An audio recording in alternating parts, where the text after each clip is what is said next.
Okay, we'll call a meeting to order for the select board for Monday, October 21st, 7 p.m. Review agenda for additional removal or adjustments to any items, anything? Not that I'm aware of. Okay, public forum, anybody will, got a few seconds want to speak? Ian? I have two things. I just wanted to say that Howden Hall looks fantastic with the new paint job. It's really nice. Thank you. I just want to praise the Bristol Fire Department for their training day, sort of open house day. That was really amazing. And I'd love to see that every year, Okay. including a helicopter landing on the lawn. Okay, thank you. Anyone else? Just Sally? one brief thing. I said the last time I was at a meeting that I would come with more of that EV charger information, and then I didn't get it because I looked into it, but it didn't seem like I still have enough information to share. But there are a few things that I could share, and that is before there was just going to be one kind of EV charger that people would not be able to pay into right away, but there's another kind where if people have an app, they will pay directly to this company, and then that only costs, say if it was the town or a business or whoever had it, it would only cost $10 a month to have them do the payment part of it, and then if there's extra money sent in, that would come back to the business, whatever. Anyway, I'm just saying that there are a couple of options. But I will continue exploring it with GMP and other options around town that don't ask the town to be the one who hosts it. Okay. And still keep that open if that ends up being something that is working. And keep Valerie in the loop, and then if it needs to be, it'll probably be an agenda item. Yes, Yeah, definitely, okay. definitely. I just wanted to follow up because I said I would be here with that information. So. Okay, thank you.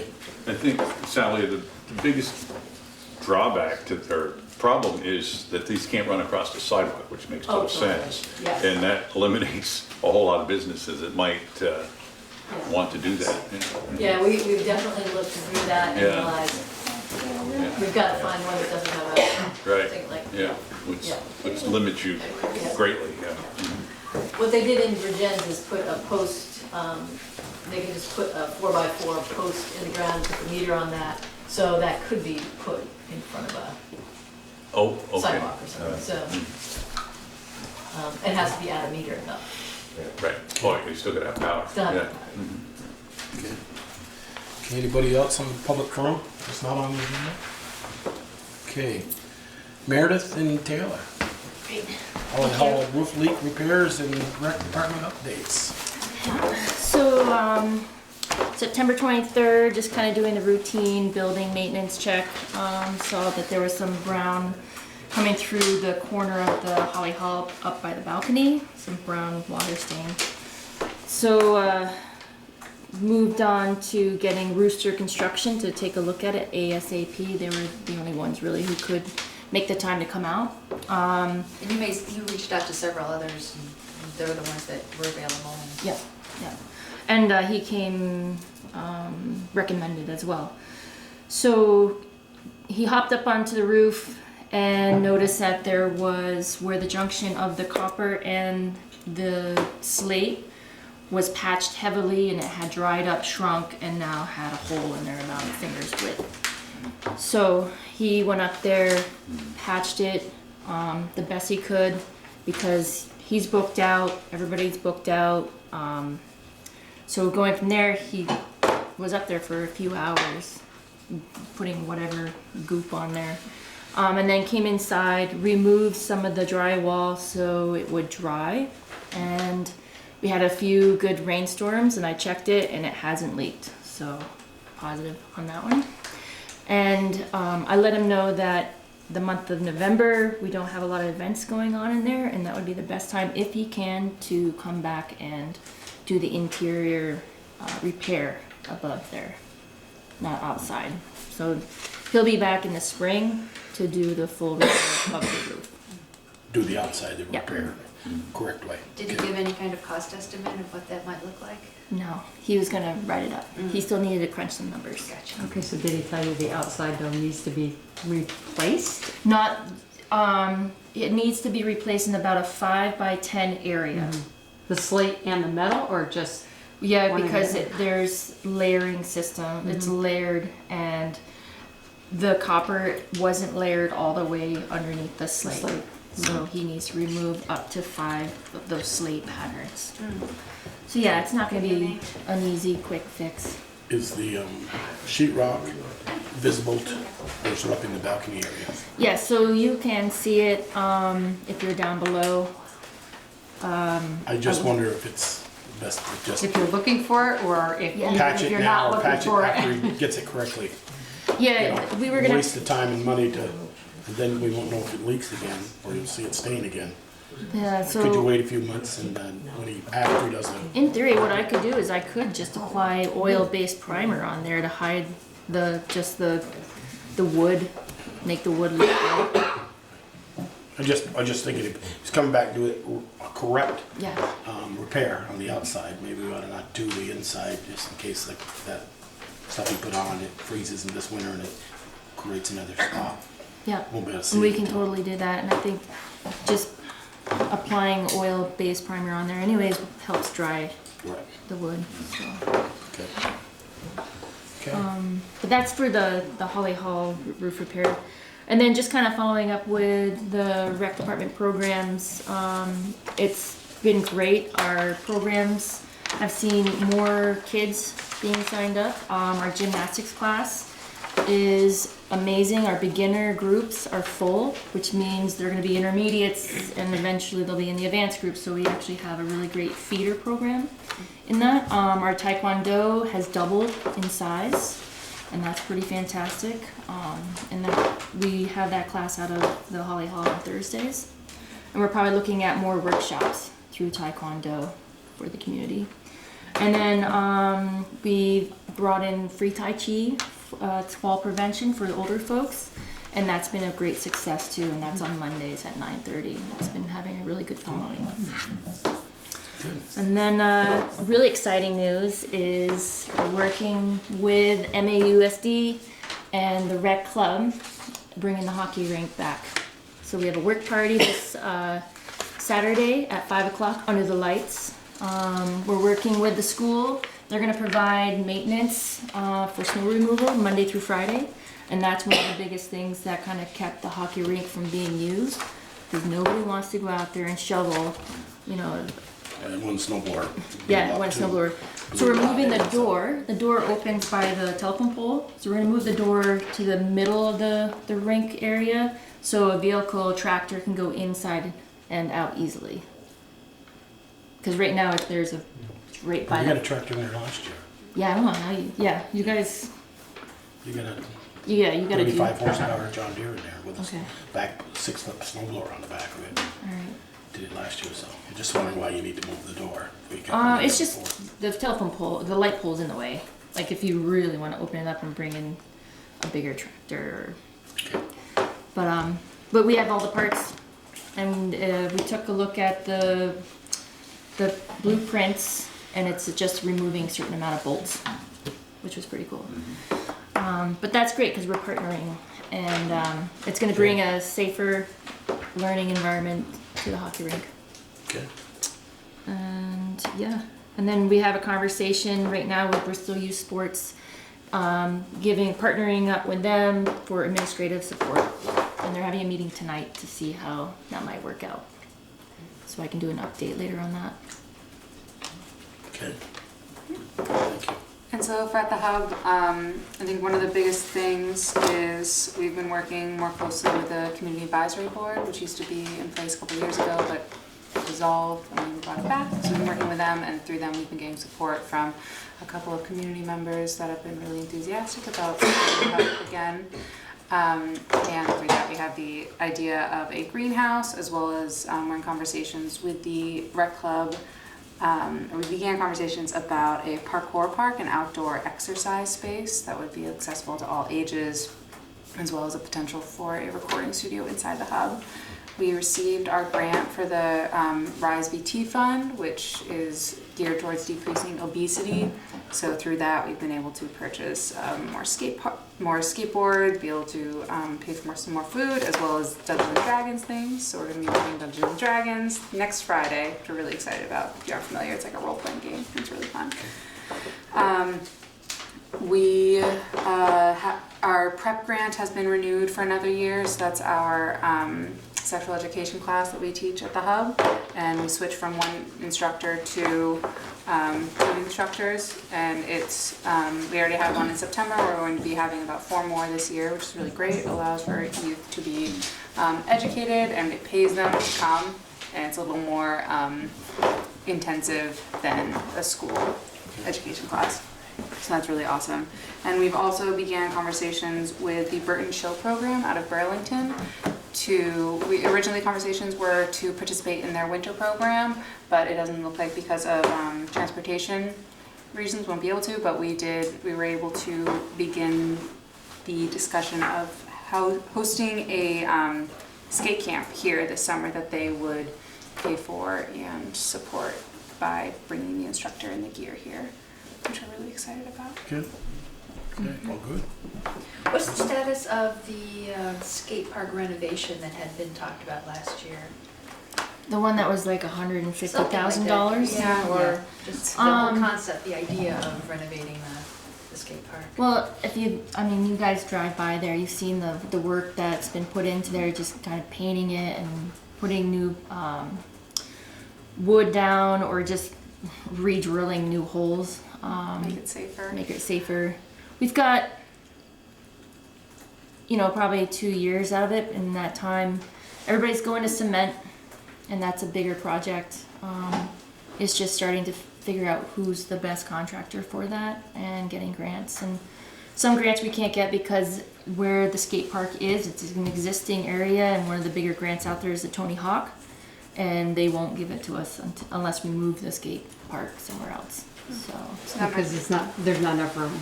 No, the grant is explicit that they only build new skate parks. So because it's a skate park already exists in that space, they won't.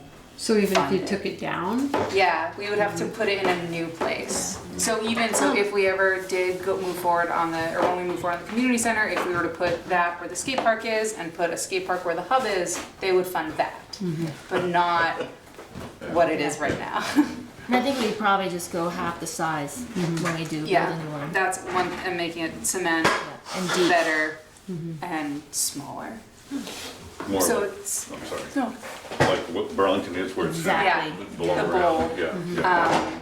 so it's something that we're still thinking about, but the price is so exorbitant that, It doesn't fit our budget. or what we're thinking of, we're focusing on strengthening a lot of other programs before we reach that point.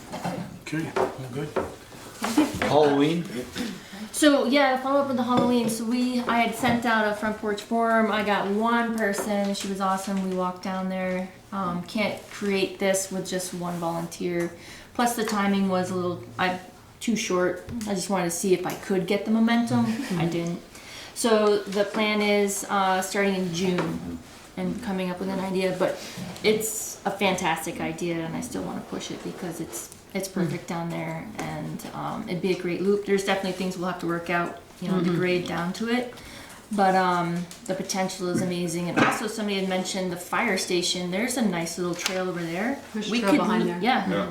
If it's not down at the coffin trail, maybe it's over there. But something like that would be a success, especially with the trunk or treat and the St. Ambrose maze. I mean, this could be a whole little community of scary, spooky stuff.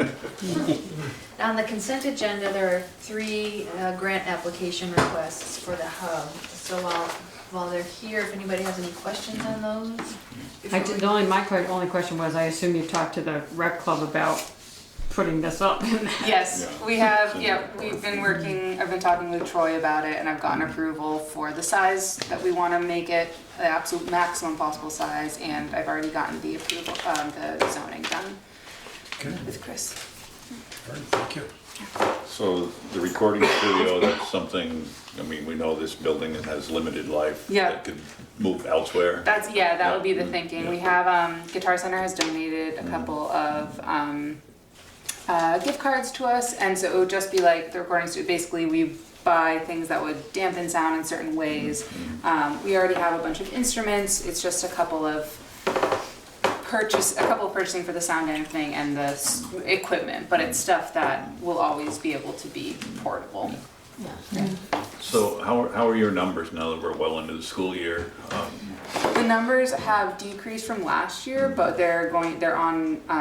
we're doing better than 2017. So we're lower than 2018, but better by a fair, like 25% margin than Could we 2017. maybe get we've been, what, 6 weeks into school year now? 6, 7 weeks. Could we get a count maybe by the 1st of November? Absolutely. Or 1st of December? Yeah. Yeah. Get through November, maybe give us a count. No, I don't know how Brian had that set up, but he used to give us a very nice report. Oh, absolutely, yeah. Broken down by town and gender and, Age, almost.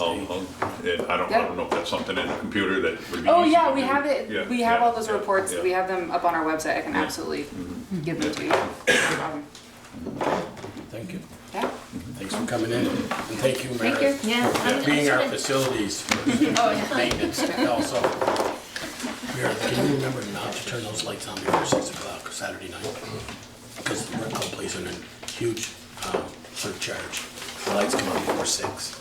Really? Yeah, What, like, the lights at the oh, skating rink. Well, maybe I should change the time to 6. Well, I sent Troy an email today because he said, I saw it. I said, make sure they don't turn those on before 6. it'll still be kind of It'll light still at be 6 light at o'clock. 5, you know. Yeah, we'll all just be when you get inside close that to- little shed, Oh, well. looking at The it. big lights up there, you know, like pole lights. That's okay. where, a few years ago, when the music department had something over there, they turned them on at 5 o'clock. It cost us more for that, an hour than it did for, That's good to whole know. year. Yeah. yeah.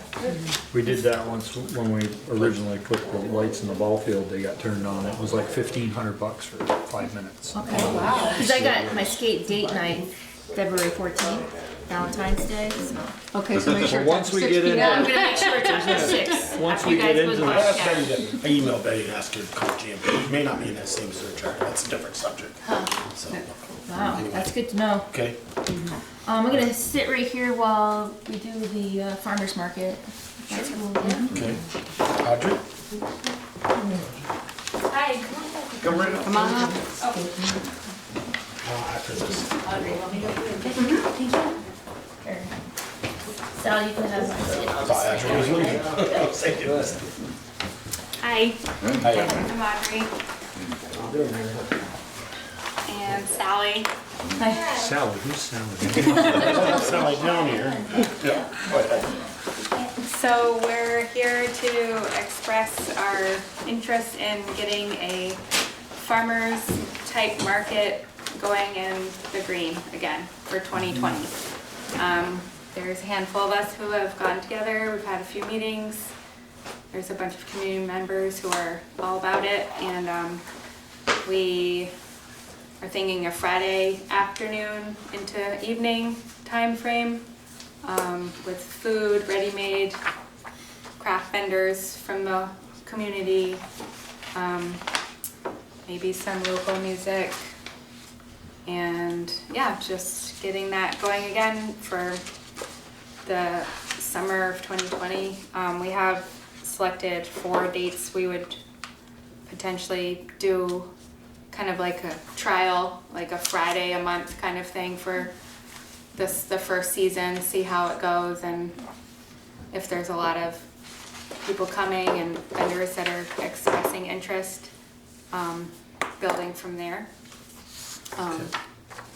And I had sent in a sketch to Meredith a while ago, sorry, about my artwork, okay. So, and that was a different idea from previous market because it was tucked in the back more in a circle in that open green area. And I did this only because I thought it would be so visible from passersby.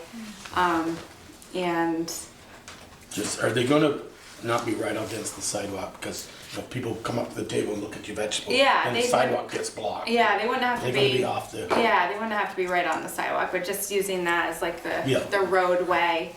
So parking, boom, get out, walk down the line. and I see you had ready-made food, and in years past, people helped me with this one. We used to say that if like the church is having chicken barbecue or the Lions Club is doing their chicken barbecue for the 4th, that, you know, they're gonna serve from 5 to 7 or whatever. But that was when it was on bank on Wednesday. That's when it was on Wednesday night, you're right, Right. Beaker.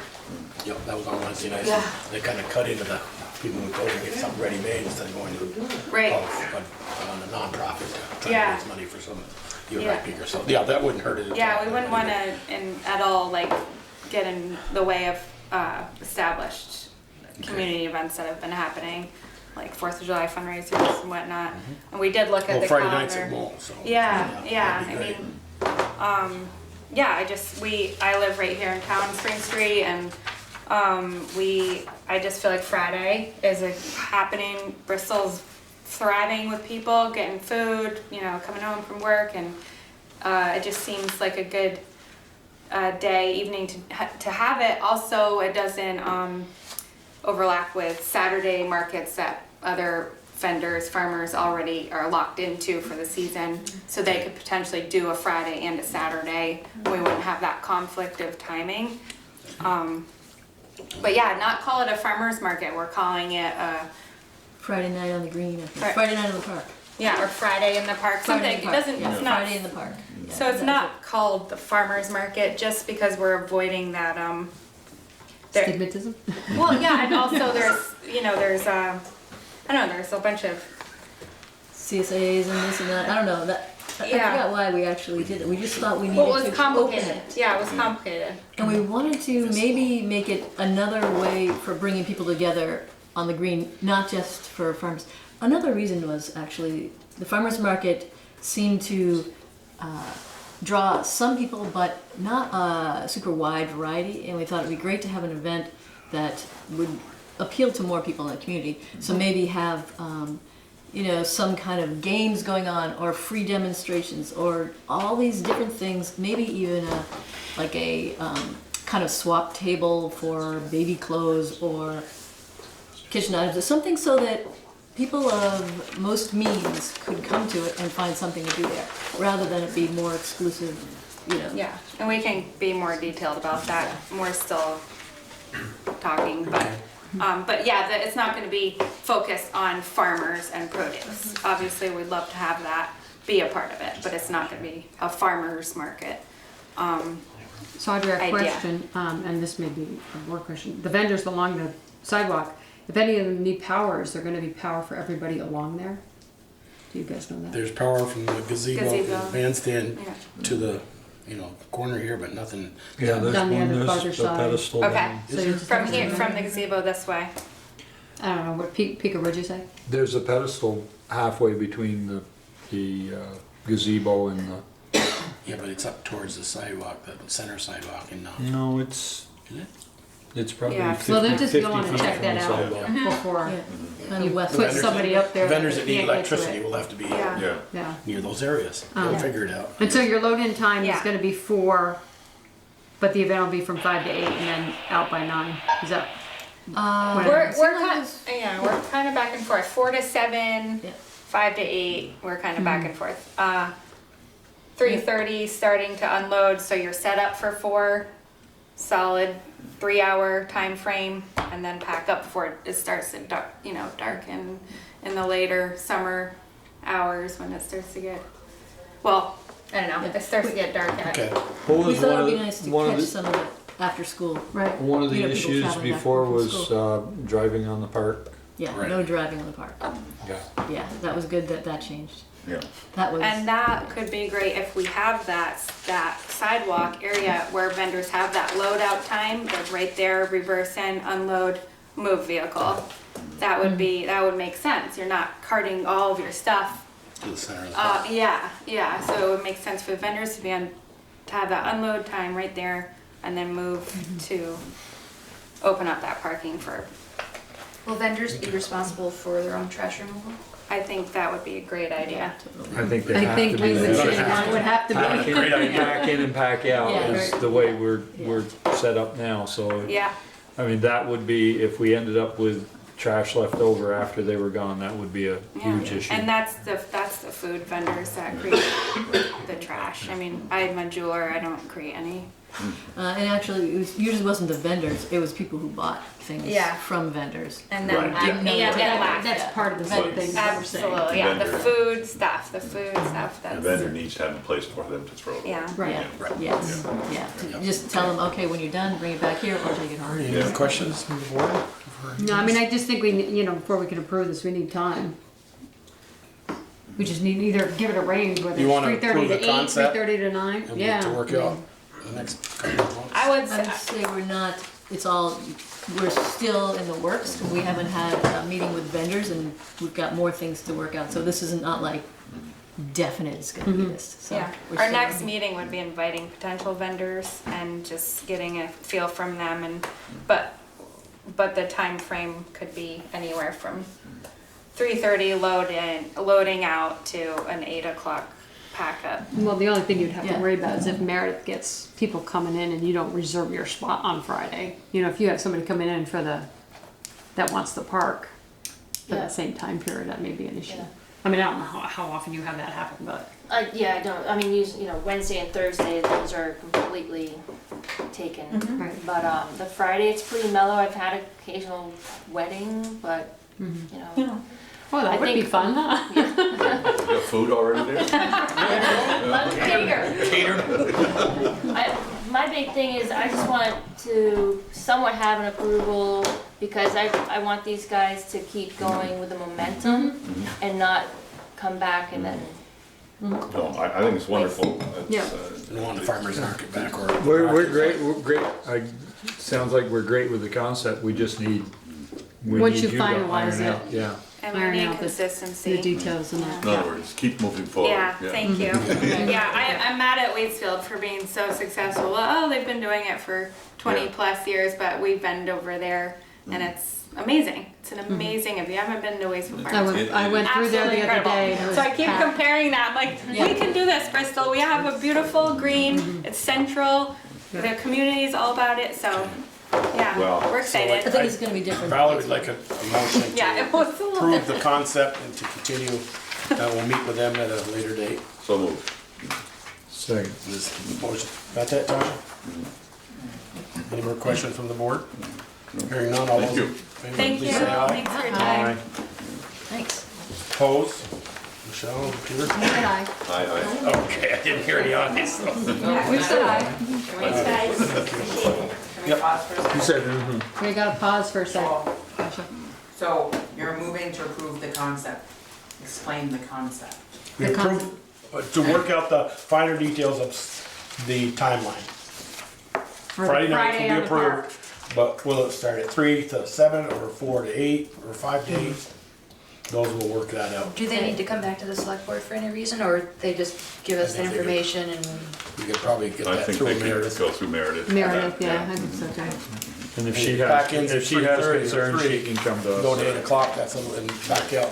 Because the first thing says, pack in at 4, start at 5, load out Yeah. at 9, go 5 to 8, and then I don't so. think that's really it. I think it's more like, I think it'd be more like 4 to 7, thinking about the light and all that, or. Yeah.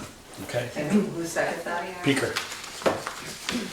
Okay, Michael Brown and, What's up there? yeah, We know You're a you little can over talk Michael. back there, but front and center. we'll make this quick. And get us back on. We won't hold you up, but as you've probably heard, that the Sodbusters of Bristol here, the Horseshoe Club, has won the bid for the New England Horseshoe Tournament for next Labor Day. Just want to let you guys be aware of it. Any concerns, questions? It's over 3 days, right? Friday to 3 Saturday. days. It's going to be starting on a Friday night. It'll be a fun tournament. Probably start about 5 o'clock, 6 o'clock run. And it's going to be 3 shifts on Saturday, 3 shifts Sunday, and I don't know about Monday, depending on how many entries you get. And everybody's staying at your house, right? Oh, it's all at Peaker's. Joel offered his house. I asked my wife yesterday, nothing else. So it's starting on Friday and goes through Monday? Monday. So it's Friday, Possibly. Saturday, Sunday, Monday. Yeah, Possibly. depending The on the actual entries. competition is Saturday to Monday, depending on the entries. Friday night's just a fun thing we usually throw together. How many people do you guys expect? There was 250 this past tournament. But Keene has something we don't have to offer. They have a campground right in the back of the actual pits. Oh, yeah. We don't have that to offer, so we don't really know. It's a new venue. You know, we may get that number, we may get less, we may get a little more. Could be a new Hard to say. venture, if we could get 300 people, then we could get. Is that a cutoff? Is that the cutoff for you or no? Well, it'll have to be the cutoff or whatever. We will, we're venturing to put maybe the courts into The hockey in the rink. hockey rink. Portable courts. Pits. And so, They can do it the Worlds. yeah, because it's better if you have 20 courts than 16. So we will have to build those, which we've already started. Okay. All right. You gonna be healed in time? Probably not. That's too bad. Push it back a little bit. Someone else can win. But hopefully it's gonna bring a lot of revenue to Bristol. Yeah, It's very gonna be in cool. Middlebury too, because they got most of the lodging. Right, That's the I was problem. just gonna say that. But if people wanna open up their houses, they got a bedroom to spare, they charge for it. They have Airbnb or, Well, there are a lot of those around that people may not know about, so. Right, I don't that know all happens. of them. And You could the reach Lord's out and house, let- I would encourage you to get a hold of the chamber and Kathleen I Farr, don't forget who Kathy the Farr, getting her out there. Yeah, Who we are they- discussed who are they in Rob Bristol? Carter. Oh, Rob Carter down in Middlebury? I don't know that we did that for the fire convention, and I think basically what happened was people ended up going online and searching for Airbnbs, and that's where they ended up finding them, because the chamber they gave us all the Lodging. Hotels, hotels and inns. bed and breakfast and Right. inns, but they We didn't did a do lot the- of researching when I even got off the courts from the annual meeting and we got people coming in, we already put our reservations in people the Green can't. Mountain campgrounds. A lot of people can't. Yeah, Okay. well, there's plenty of those around. Yeah. But I have put a lot online, Liberty weekend. and just Google Airbnb. Yeah. That's what I always Yeah. type in. Okay, I don't know if you need a No. motion for this. Just FYI. Well, just congratulations. Yeah. Yes. Thanks. I hope to It's bring a lot of exciting money and to scary. Bristol. Yeah, it's a lot of work. It's a lot of work. It's gonna be a lot of work. It's gonna be September 5th, 6th, and 7th is the plan, What but are you guys Friday gonna is do the for 4th. food that day? Are you The gonna, food shack. the food truck? Yeah. But we gotta So will the get rec with club you do that, guys, or Joe. you guys have something else to do that? You I think guys you do ought to that? consider renting the bigger kitchen in the hub. The hub, Doing not what? the hub, under the big red. Oh, they already Yeah, said we could have Troy that. said we Oh, could yeah. do this. Oh, yeah. Bigger We kitchen. definitely have to have that. We're all done with the water and we want to shut Okay, down. no, Sunday I'm doing it, so. Okay. Yeah, it's, So would when be you the guys 4th, meet? 5th, 6th, and 7th. Thursday. Okay, Thursday. all right. Okay. All right. Do we don't need a motion? Anything, Thank any you. questions? If you do, don't hesitate. Good luck. We Thank just you. want to get the merchants involved and everything. Okay, Great. thank you. Eric, come right up. Before, I'll get with you guys. Thank you. Yep. Yep, bye. Grader purchase update and other updates. How's the digging doing out front, the drainage? They pour that, did they? Done. We patched it all up. Yeah. No, actually out here, they've dig safed it, they've marked it, so dig safe should be coming down within the next 42 days, 48 hours. And this is the West Street. And this is this and East Street, they're both marked. The only one I didn't see was the culvert down by Lower's Prairie Rock, which I did call him, and he hasn't called me back on that, cause I didn't see any marks down there when I went through today. Okay. The grader is, Mike went up last week, I think it was Wednesday. He went up, checked the grader all over. The only thing he mentioned when he got back was there wasn't a front strobe light on it. And when Tim came down, we actually talked about having a front strobe light on the grader, along with the two back ones, so he's taking care of that one. The wing, I called Viking. The wing is not in. It will be in supposedly this week. And the grader is getting delivered to Viking next week, either Tuesday or Wednesday. And they'll get it right in the shop and get it on, so. We're still on track to have it by the end of the month. The end of November or the end of October? The end of October. Couple of weeks, so, okay. Yeah. Any other updates for us? What about the price, the wing having been left out? Oh, yeah, the wing somehow got, Omitted? yes, there you go. Omitted from the original cost, and there was confusion on who was gonna pay for the wing, whether John Deere was gonna pay for it as part of the whole lease and bill us once, or whether we were just gonna pay Viking itself. If you look at the original paperwork here, it's 324, and if you take 15 off for the wing purchase, that would bring you down to the 309 that we're doing now. So it's the same price, it's just, there was a little bit of confusion on who was paying for the wing.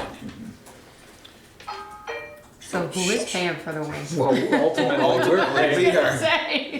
But it was, the way I was perceiving it as is, the way he's got it in here, it was gonna be just one lump sum, we were just gonna cut one check rather than cutting two. So now we're cutting two, Yeah, you gotta cut one to Nortrack and then cut one to Viking. and that's what Jen's email Yeah. about. Yeah. yeah, the numbers are right, they just ended up getting split. Yeah. The other things is on the Thursday's rain, we actually did get a little bit of washing, not too bad. The upper notch on the Dugway, couple culverts up here that didn't take water, went around them. We got them to take water Thursday night finally. Lower notch, one of them just couldn't take the volume of it and then went washed part of the road. We fixed that. So everything, and then Harvey Road, which is the worst one. As you go down the hill before you get to the bridge, it washed out, I don't know, truck length and a half from the bridge up the hill. Probably 8 feet wide and 15, 20 feet deep. So, I got a hold of Peaker that night, and luckily he was in the pit helping with Lincoln's washing. And I got 2 trucks from him to help secure that area so it wouldn't wash anymore. Everything that we've got now is passable. We still need the top to get it back up and everything, but we've secured everything Thursday night from washing anymore and made everything passable. We had to change the culvert up in the upper notch. The one that Kale and I were working on, finally got it to go. It ended up being, the culvert was rotted and collapsed part of it, so it wouldn't take the water, and stones got plugging on the end of it and we couldn't get them out and everything. So we changed that today. That's all done. But all the roads will be back 100% by snowflies. Oh yeah, Ready they to- should be back within a week or two, 100%. Well, snowfly could be next week, you No, know. no, that's too early. 31st. Come on, usually, Oh, there is, sometimes we do get one. I got a message on the machine this morning, over the weekend sometime, and on Beaver Meadow Road, there's a wash in there.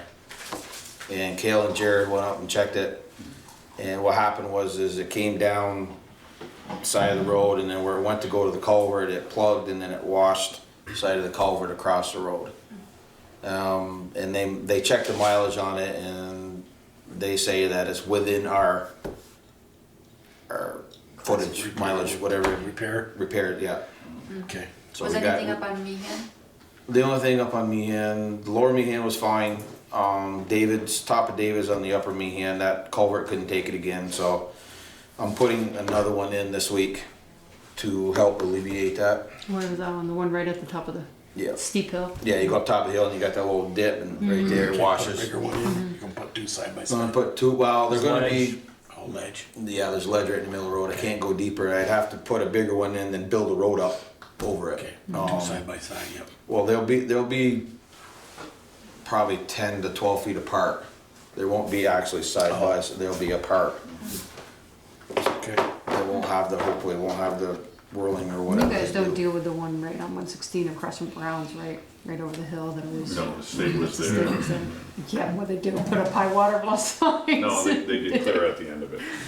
Did you have a chance to put together any estimates of what the damage costs? On Harvey Road? On all On of all them of them? together? Yeah. I have not. I mean, I still gotta get the low tickets and stuff from what the guys that drew, and then what we bought off Peaker and his trucking, and, they're still gonna take more down on Harvey Road to finish that. Now, unfortunately, Harvey Road is all class 4, so none of that would be eligible for any FEMA reimbursement if we end up going that way. And might need to get, it's possible, but on the Harvey Road one, we might need to get a bigger machine to reach. We can't reach down to the bottom with ours to lock the stone in. We might have to get a bigger machine to reach down there to lock them in. I don't know, the stone you got's probably not gonna go anywhere. No, I don't think it is either. But, yeah, so we need. Pulls out the truck and lock it. It was 2-3 the first couple loads, it was 2-3 rocks to the truckload. Yeah, They were big. big. Oh, so it wasn't gravel, huh? No, It was rocks. It was something that wasn't gonna go anywhere. Okay. Okay, anything else for us there? I don't know if you guys, Peaker knows, but I don't know if the rest of the board knows, is we got our truck back. Oh, yeah. Truck two. Is that good or bad? No, the price is very The good. price is very good. Ended up being a head with junk on that side. So they replaced the head with a room man, put all new seals, did some injector work, put a new DPF system on it. And so it's back to the shop. Josh drove it back, ran great, had more power, no smoking. So we got a little bit of work to do on the conveyor and the spinner on it for winter to get that ready to go, but truck itself is ready. You keep our fingers crossed. So our plan is kind of limp it along for now to see how she's gonna perform and then go from that point on. We all see you got the culvert in over at Martin's.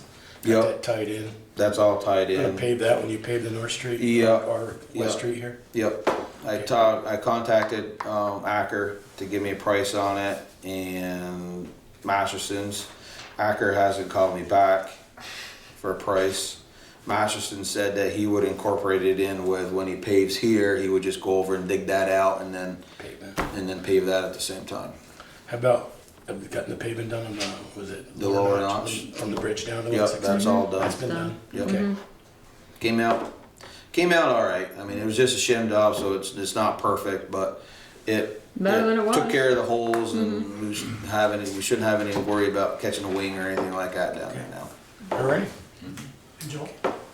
Yeah. I don't want to add Eric's workload this time of year, but last time I hiked up to the reservoir, there's a few spots of erosion on that access road.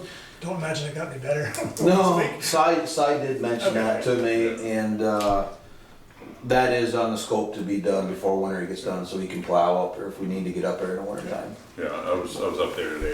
It's hard to tell because there's so many leaves in the road, Yeah. but, It wasn't bad, it no, just it was starting. wasn't horrible. No, we usually go up and finesse the road before winter anyways, to make sure everything's But yeah, good, so. there's grooves right, like in the Yeah, middle of where the they, road. yeah. Yeah. We might have to bring up a few loads of gravel or something, to get spread up through there. Okay, anything else? Peter? Where you were dig safed up on Hardscrabble, where you intend to clean the ditches, they missed they only marked the drop that goes to Red Cedar School. They did not mark the fiber that comes You from. did mention that to me, yeah. And I checked to see if they had, and they haven't marked. There's a main fiber that runs from the corner of Hardscrabble and Moncton Road up to that first pole on the north side. Okay. Well, if you hit it, then you go after dig safe. Yeah, but it's a whole lot less aggravation. It's a lot better not to. I'll get Yeah, but hold somebody of should either call Carol or them. Jason and have them go up and mark it. Yeah, I know, that's they marked the line that runs off of the pole back down to Red Cedar, but they didn't mark How the. can they not? How can they miss that? Oh, I argued with them back when I put the drainage system in at Red Cedar, they told me there was a big written right on the pavement, no underground utilities. But I knew the line was in there, so I had them come back and mark it, and they swore it wasn't there. And I finally got Comcast there, and I said, it comes off of that pole down there, and it goes to that pole there. No, it doesn't. Comcast always said that? Yeah. We've had, like you said, Thursday it poured like crazy. You guys took the ramp out going into the old village barn, barn number 2. Does that seem to help? Yes. Yeah, we don't have any water in there. We took the ramp out, Built it with some took it down probably a couple feet and bought some of the, grindings. grindings. Pack well. Pack in there. We left it down probably like that far below the concrete to get into the barn. Then the water runs by now down the thing, and we haven't had any water in there since. Great. So that did help. So all you gotta do now is get the doors sealed up for winter. Just gotta seal the doors up for winter, put our sand back against them, and Well, you got a lot to do for winter. slowly but surely. Okay. Anything else? Thanks. Eric? Thank you. Thanks, Eric. Thank you, Eric. Okay. Normally, missed the public forum for a minute. She's got a couple minutes. You got a minute? Real quick. This won't take more.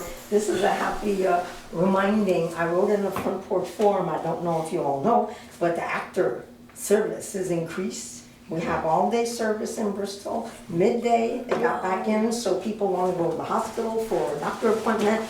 You just take that 11:30 bus right back here. So it's almost hourly. The new run takes an hour and 10 minutes, so they have what they call like a graduated. They won't get into that. It's just all-day service. It's really nice, really nice.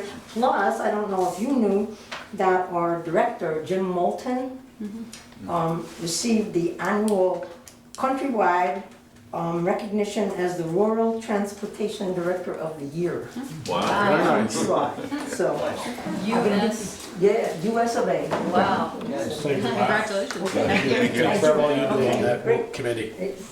Thank you. Okay, consent agenda. Approval of the warning for a special town meeting election and street name request for 93 North Street, PRD for the Cottage Park. That's where the Hazel Delano House was. Renewal of a new postal machine, a 63-month lease. Bristol Hub Grant summary request, Shaw's Industrial Community Grant Program for $5,000, build a greenhouse. Bristol Hub Grant request, summary request for Home Depot for $5,500 for additional greenhouse supplies. And then the third one is Bristol Hub Grant summary request, Ben and Jerry's Foundation Community Action Team for $2,000 to construct a recording studio at the hub. Anybody got any questions on any of those 6? No, but the Neo Post, that's just for the monthly fee for the machine. Right. You still have to buy the Still have to postage, pay the right? postage, right? Tell them to fix town clerk. I know, doing this thing, Really? I know, it's fine. I move that we approve the consent agenda. Second. There's a motion and a second. Any questions? Hearing none, all those in favor, please say aye. Aye. Opposed? Okay. Great, thanks. Okay, regular business. Stony Hill Properties project updates, overview, and discussion of Firehouse Drive infrastructure plans. I think Alan, would you like to come up and maybe Kevin? So in the select board packets was an excerpt of the site plan that was approved for the housing project, and also an excerpt of the master plan for Stony Hill concept, the business project. So this is an opportunity. Have you got a big pretty picture you're gonna put up there? Well, then I'm not gonna dig for more. Yeah, you're in trouble there, bud. No, it's I down get on older. the bottom right there. Oh, It slid down. Oh, that's it? Yeah, it's on the other leg at the bottom. It's just like an idea. Made some extra copies. You want some? Is there an office supply place just down the street for Bring Down Engineering? They sell these all day long. You're aware of the 10% rule, aren't you?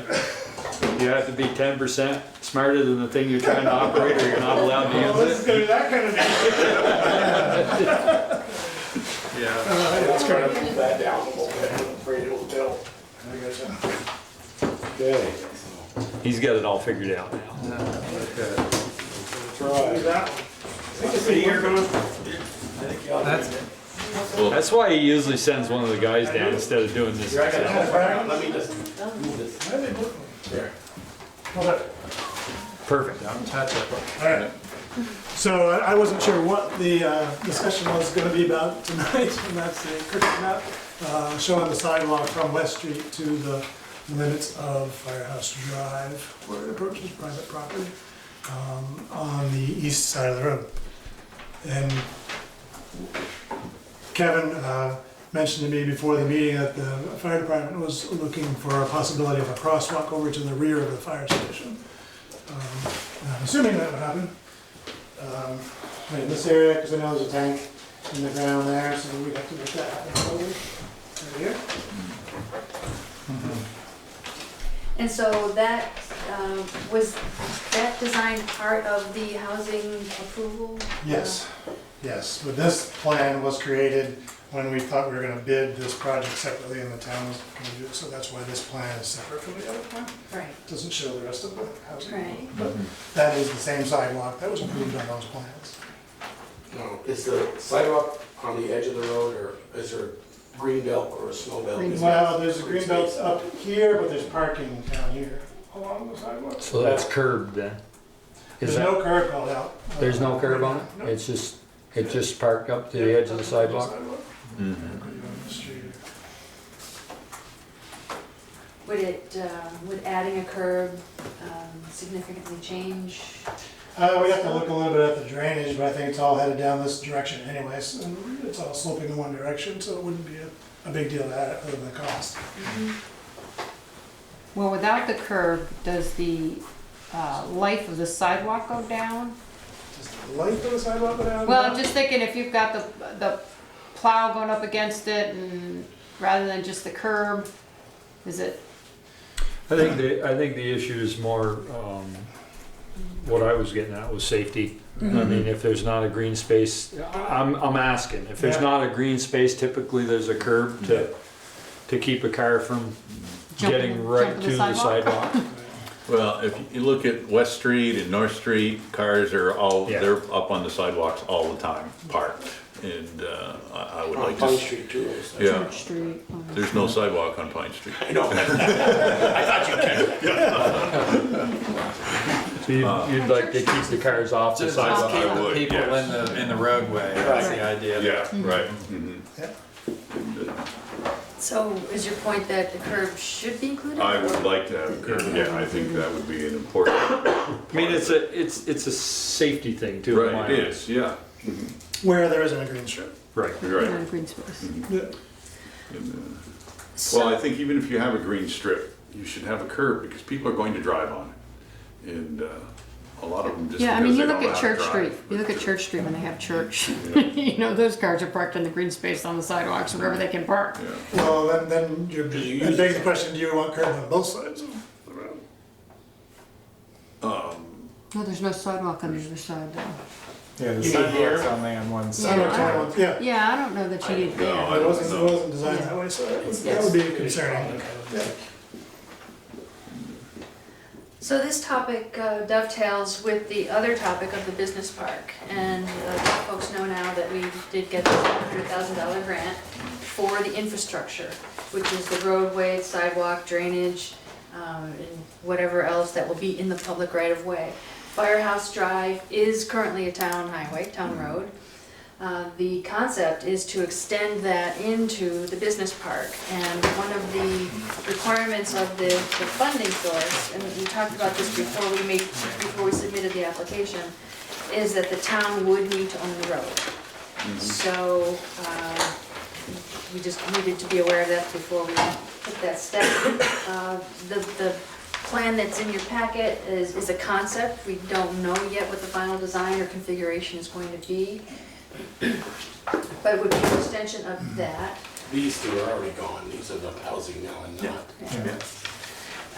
We have not yet received any official documents from the Northern Border Regional Commission that would outline exactly what the conditions of the grant award are, but I did have a conversation with Christine Frost on the phone, and two things that we need to be aware of going forward before we can execute a grant agreement. And one is we need to develop a legal instrument, and I don't know exactly what that's going to look like yet, that gives the town the authority, the rights to design and develop this road, because it's currently on private property. So we need to have a legal instrument that outlines the town's ability, legal ability to do what it needs to do. And then we also need to go through a procurement process for the engineering aspect of the project, which would include construction oversight, construction management. So Christine explained that we could be doing that procurement process, the RFQ, request for qualifications, while we're doing the other things. We just can't sign a contract until the grant has been, until we've gotten a notice to proceed. So those are the two things that are hanging out there for that. I just wanted you to be aware. So this, the $500,000 for the infrastructure and that, is that totally, is that for the roadway all the way down through this, or is it stopping here? Well, because the town's gonna own the whole thing, It's good. I think that we don't have to, that's an imaginary line now. I think the grant funds, and the town has negotiated with Stony Hill to settle that obligation, so that's done. So this is the town's road, this funding is going to the town to build this. So it pertains to the whole. Yes, and Right. That's what you understand. Yes, and the emphasis, of course, of the grant was for economic development. Right. And this was the town's sort of idea for where that would happen. Mm-hmm. And it might be worth stating that the goal from Stony Hill's perspective is to try to find funding for the infrastructure that's so expensive that no one really wants to pay for. They just assume all these things are in the ground when they build their building to operate out of. And in fact, there's a tremendous amount of money in the infrastructure. So the idea is to utilize these funds so that when we build a building, we basically build into the rent or the sale of the building to the prospective owner, operator, you know, a building they can afford. And if there's $500,000 here, we know there's CDBG funds up and over $1 million for the same thing, but effectively you need a tenant who's got a signed, yes, I'm gonna take over a 10-year lease, or I'm gonna buy that property when it's done.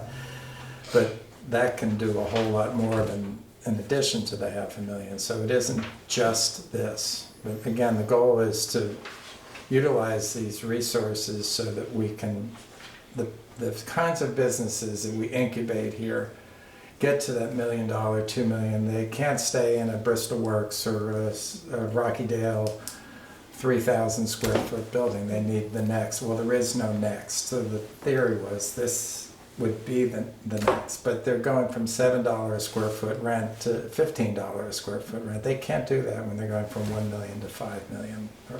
To use an example.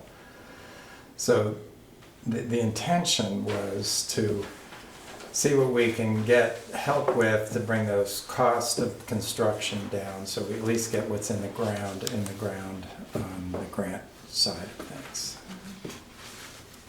One of the other requirements of the grant, it's a 50-50 grant. So it's a 50% grant, which means the other half needs to come from somewhere else. And it was the town's understanding when we submitted the application that it would be Stony Hill that's paying the other half of these infrastructure costs. Mm-hmm. So we'll have to work out some sort of understanding about that as well. And some mechanism for how we can actually get that done. It's not complicated. Yeah, so that was my next question was I didn't realize it was 50-50, but it still doesn't change the question. If the cost runs over, where does the money come from? Mm-hmm. Yeah. Because the town's going to own it, and I was thinking the 500,000. If it costs 600, where's that other 100 coming from? It's I mean and the owning is a whole thing unto itself. From my perspective, it's great. The town owns it. They have to maintain it and plow it and fix it when it needs fixing. I can go further than that. It's also is the town going to own the electricity that's underground? The same arrangements that are in other public rights of way. And then there's stormwater, which is just a correct me if I'm wrong, but it's a swale with Yeah, it's either gonna be a couple hundred swale or feet a of gravel. pond, yeah. Yeah, so there's no maintenance per se, and Well, there can be. Yeah, there is, because the fire department has to or something. What's, well, I'd like to hear more about There's that. annual fees, you actually have them over at Bristol Works as well, Okay. there's annual Yeah. fees for Yeah. permitting, stuff like that, so. And then the septic, I would throw in with everything else, we'd have to have a maintenance agreement where we take care of the darn thing. You know, it's not about who owns it, it's, right, if to get the money, the town has to own it, fine, it doesn't, that's fine, but the town shouldn't have to. We're gonna own the septic too? It's up to you. No. I don't think we have to make those decisions at this point, because we might Well, not. I wanna be informed of what we could end up Right. owning. I thought we're just gonna own the 48-foot right-of-way. Roadway. The roadway. And everything else. You Yeah. guys, this is your And we money. bring the curbing or the water to a curb stop, 20 feet off the, 25 feet off the Like we side do of the with road. any other, Like we do Well, with- there must be some But, stormwater ponds and. There will be. We'll need to treat stormwater. But they're not designed yet. We haven't done any final design, not the septic either. It's been a preliminary layout and feasibility study. I think, I don't think we have to get too concerned about the stormwater and septic issues at this point. I think as the design evolves and the costs come into sharper focus, then we can, and other resources that might be available, then I think we can talk about those issues. I just don't want to end up like we did with the streetlights where they were $750,000 and we said, yep, you go ahead and put them in, and they get them all in and they said, here you go, now it's your problem. I don't. The lights are yours now. Yeah, I don't want to end up with, you know, and That'll all be up front in the agreement that has to be written, but I want us, I'll try to be more concise. The goal is to To have bring the- affordability Yes. for our kinds of small homegrown businesses to stay put when they can afford to pay people a living wage, they can pay health care benefits and such.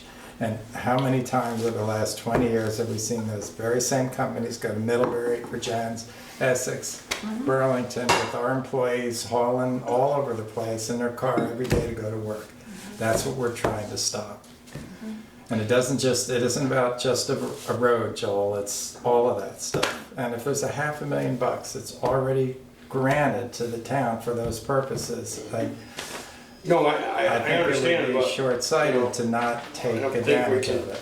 ask the taxpayers to put in the septic system and own it. There's no taxpayers. Or the- This is grant money. It's already here. It's just a bigger group of taxpayers. I mean, I don't have a problem if it goes to septic infrastructure. What I don't want to do is end up being responsible for the maintenance. Well, that's what I said. Right. We with Stony Hill would have a maintenance contract in perpetuity. Right, We yeah. can't Right. use the town septic tank irresponsibly. That would, so I'm sorry, that seemed apparent. Alan, how many parking spots, Kevin, were granted along I there? think the idea there, I don't remember the number, Joel, but it There's was, only 10 there. It's count 10, Yeah. 10 or 11 there. I think the notion was more of the streetscape like the rest of the town, where we park in front of our homes in some areas of town. I guess I watched that planning commission where I guess you had to have some of those to meet your Yeah. density population or whatever. What's gonna happen, that's gonna be a street owned and it's 12 to midnight or midnight And to there's cars 6 there, a.m. You wow. can't park there. That's great, great Now, I thought. thought you and I talked about this, and I thought I understood you to say that the housing, all of the required parking for the housing is on the housing. Yeah, but it's in that loop that. It's not the. So this is on- just That's the overflow. visitor. Visitors, Okay. that's what it was, Okay. right. So Well, that might be part of the deal, is they have to be out of there by X o'clock, right. at night. While we're on this parking thing, I was the one who was parking all the people there the other night, that rainy night where we had the school community thing. Mhm. And, that got filled up pretty quickly and in order to have everyone be able to be in the firehouse community room, we needed all that parking too. So that, I know that gets used. A number of different meetings that I've done there, people I that guess park my along point that was- right side. My point with this whole thing was, I thought the planning commission should have filled the board in. They were granting parking spots to the developer. Right. I understand why you had to have them on, But the on-street parking was not included in those calculations. but part of the permit, for his permit, from the planning commission was for on-street parking of 10. I'm sorry, I'd have to read it. Yeah, I'm pretty sure it was approved as part of the development, but it wasn't needed to meet the requirements. Oh, okay. So it was an extra that the client and the town thought they needed when we developed the plans, but really just for overflow parking, not to meet the regulation. Okay. So I have a question on the request for the crosswalk over to the firehouse, which I totally agree with. My understanding is to be a legal crosswalk, there has to be sidewalk to sidewalk. Is that correct? Oh, really? Well, it's a town road, the town can do whatever you want with it. If it's a state I road. could do like they did down, Yeah. we, You do like you did the we one did for the creamy creamy stand. stand. We put one block in with Yeah. a trunk. It's But it- not gonna be But it doesn't real go to- conducive to water going down through that ditch if we go and put a block in there. No, but it doesn't, the other end of it, there's nothing that goes right to Long. Well, I'm just asking the Have it, question. have it come into here, coming in on the circle right here. Cause I know Kevin LaRose has been dealing, the high school uses this as you, most of you know, as, Kevin, help me with that. When they had evacuation center. And a lot of them march, come down here and Bruce gets them across the road and they come in, they come in the That's back. gonna create a whole other issue, which is you're gonna lose two of those parking places when you go and put a crosswalk there. If it's down there, Oh, right, that's true. Well, the purpose for having the crosswalk down there is just to get people to the back door. That Is is that actually correct? the main entrance. Well, I know, but And to get to the entrance. Yeah, And the idea was the police station would be back here someday, maybe too, and that'd be the same sort of use. But to Sally's point, and there's minimal parking for the public when there's a function in the community room. And people will have to park over there, those 10 and more for some things. And so they need to get across the road. If there's businesses in there, that could become a very busy street. And that is spec for 48, I mean, a 24-foot wide, not like Meadow Lane where it's a little narrower than right, North it's Street. 24-foot wide road, yeah. Yeah, well, you're gonna figure that out, cause you're right, there's a ditch right there, and there's a Yeah, little swale that goes it down would. through there. Yeah. Oh, I mean, they're not put a gonna, little bridge. they're not gonna cross there when it's raining because they're gonna be in the water. Well, put a bridge. Oh, one of those little wooden bridges you walk over. Any more questions? So, there are funds in the grant award, in the budget, for engineering and for the legal. And we get authorization to begin at least the legal, that process for the instrument, the legal instrument, and we can use grant funds for that. So, I don't think it's going to take long to spend $500,000. Really? Wow. mainly just wanted to give you a heads up on all this. I just had two questions. That's why I was here. When Alan gets to this point, and I'm just gonna say publicly, I'm not sure why 3 years later we still do not have a pedestrian access to the building. That was something that was supposed to be in there from day one, 4 or 5 years ago. That was something that the public had really, really high on their priority list, was pedestrian access. And so one of my goals tonight was to hear from you folks on when this might actually get constructed. As Joel alluded to, high school is using it, Sally alluded to, there's many groups in there all the time. We got the Bristol Trail Network, which is awesome. So those folks who are coming up from the coffee factory, they're headed for Mount Abe, and there's just, you do a good job, but people still come rising over Stony at a pretty good clip, and it would just be great to have a designated spot so folks are focused on that, and that's where they should be crossing, hopefully safely, West Street to. I was gonna say you're talking about on West Street. West Street here. I thought you were talking about right on Firehouse Lane. No, But you're talking am about West as Street. well. That was one of the goals with Okay. the back main door was to, when folks come over, those students, so they know like that sidewalk is gonna lead them. If you've been over there and you're not familiar with the building, there's a lot of doors. Yeah. I don't know where to go in if I've never been there before, so that kind of gives them some clue where to head, and all we'd like is just to be involved, have a seat at the table as that gets, you know, I don't expect Alan to have a plan and Kevin where and when and how, and I certainly understand parking and, you know, we don't want to minimize or have you guys lose any parking, or we're totally flexible. We just would love to see some sort of access to get across Firehouse Drive to the building, because we really believe that's important. And well, if you look at any of the old maps, there's been sidewalks on there, and just want to make sure that gets done in the not too distant future, as we're seeing a lot of great uses over there in that building. So. Kevin, is there this, you've got all your permitting or some? Yeah, it's shovel ready, as they say. And the idea had been to do the sidewalk construction when all these other things were under construction, so to maximize efficiency and mobilization and coordination Yeah, and we'll all wreck of the that. sidewalks, just getting the grounds shaped and. All right, and that was what our conversation was back when we had a meeting about this a month ago. Was I could make the argument that coulda, shoulda happened when Firehouse Drive was built to begin with. I mean, there was all the trucks and everything that was needed, and I'm not telling Kevin when he needs to build his deal, but I mean, how long out into the future are we pushing, you know, a sidewalk? Just so folks, kids, adults, you know, those that need a safe place to navigate from West Street to the fire station can do that. So that what has changed is that obligation is now on Stony Hill's plate. And if we get this grant, I mean, I don't know why we wouldn't build that into this phase of the grant. You know, that's can be covered with that. In fairness to Kevin, this, the sidewalk is not on him. No, I understand that. I don't want anybody to misunderstand. The sidewalk was on us, and we, the town of Bristol, was supposed to do it, and Staff turnover and this and that.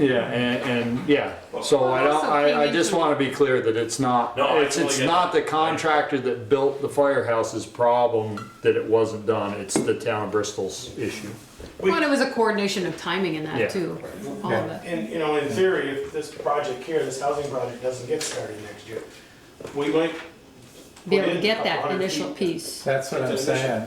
Because there's no trucks going over in that part, except now, the neighbor's part there. As long as we took it to the power pole there. Can you point out where that power, the last pole? Pole right here? No. No, it's down there. See the dotted line that goes right there? It should be somewhere right in there. There, right somewhere down right there. Right here? No. Right It says OHW, something like that. Okay, Yeah. overhead right to there. Yeah, just. And one of the original concepts actually had a crosswalk here, and then sidewalk to the back of the That's station, true. so that's still a possibility as well. Yeah, but you still got that swale that's in there, don't you? There you can cross over the swale and then go You could get high. past the swale probably, then go Yeah. closer to the building. Right. Yeah, you could build something over that. And that would be a better place for it, actually. Yeah. Yeah. And that would allow that parking to come all the way up to that pole. Yeah. Yeah. Joel, you got a question? So for the West Street crossing, is it gonna be a light? Or is it just gonna be, you're taking your chances? You can take your chances everywhere. It's gonna be Yeah, at but you don't least, have to if we're gonna build a new one. well, will it be like the ones with the strobes? I don't I know, haven't that's, decided that yet. I mean, the fact that you have the fire station right there. Painted doesn't- crosswalk like there is at the church and like there is at, you know, at Martin's that go connect across Right. Liberty and the one down in Mount Street goes to the basin down and But down the street. is there a reason why you wouldn't do a light of some sort to give pedestrians more control to access the fire station? Probably if we're gonna have one, that might be because they do come up a pretty good clip up over Stone Right. Hill. I mean, you got your 30-mile-an-hour sign there, but it doesn't, it's just over the hill and it's such Just a lights. recommendation. Yeah, And those yellow lights like at, yeah. The flashing ones Yeah. that we're Yeah. talking, We're gonna have a talking couple of about those. down But the I street. don't feel- flag. I don't think that's gonna be enough though. I mean, I feel like, it doesn't have to be like a stoplight, but I feel the fact that you have the fire station right there, there should be some sort of light control, I would think. And hopefully more pedestrian control for safety. I mean, that's why we're sort of pushing to get it just in town, the same problem happens. You step out and you are taking a chance that you might get hit because people aren't seeing at the sidewalk. or There the is crosswalks a there. light there for the fire trucks. Yeah, I was gonna say there is a light on the But that's only an emergency situation. Right. That's correct. That's right. Okay. And that's only if the driver remembers to push the button. I mean, I agree that we should have one of those ones you push and it starts, Yeah. the strobe start going. Yeah, Those, yes. especially because we're also talking about a possible community center in the same kind of vicinity. That, so you're gonna get more travel around there, yeah. Well, once the houses are built, you're gonna have all those people, if That's they right. walk downtown, you're gonna have. That's right. Everybody's gotta cross Yeah. from that side of the road, you get Yeah. on the sidewalk on the west side. Can't wait. Something we can visit later on, but I think Okay. it's a good, Every, good any more suggestion. for us? Kevin, are you got a plan for Anyone on when this? We were waiting for this grant and we're waiting for the economy to decide what the heck it's doing. Right now, everybody's so busy, everything's so expensive, materials, you know, there might be a better time there coming up. I'd like to think maybe next spring, but I haven't made that decision yet. So part of the agreement that we settled with the amount for Firehouse Drive, we could ask the developer, we would like at least this much of the sidewalk. Yeah. Well, if you spend it, The developer comes and says, things aren't going well, we're gonna maybe 21 or 22 here. You know, and says, okay, we'd like this amount of sidewalk. No, I go on record as saying I would support that. Okay. Already. I'm guessing, You'd already that, I'm said- guessing that this grant money is gonna have to be spent, so the road is gonna have to go in. I mean, That's right.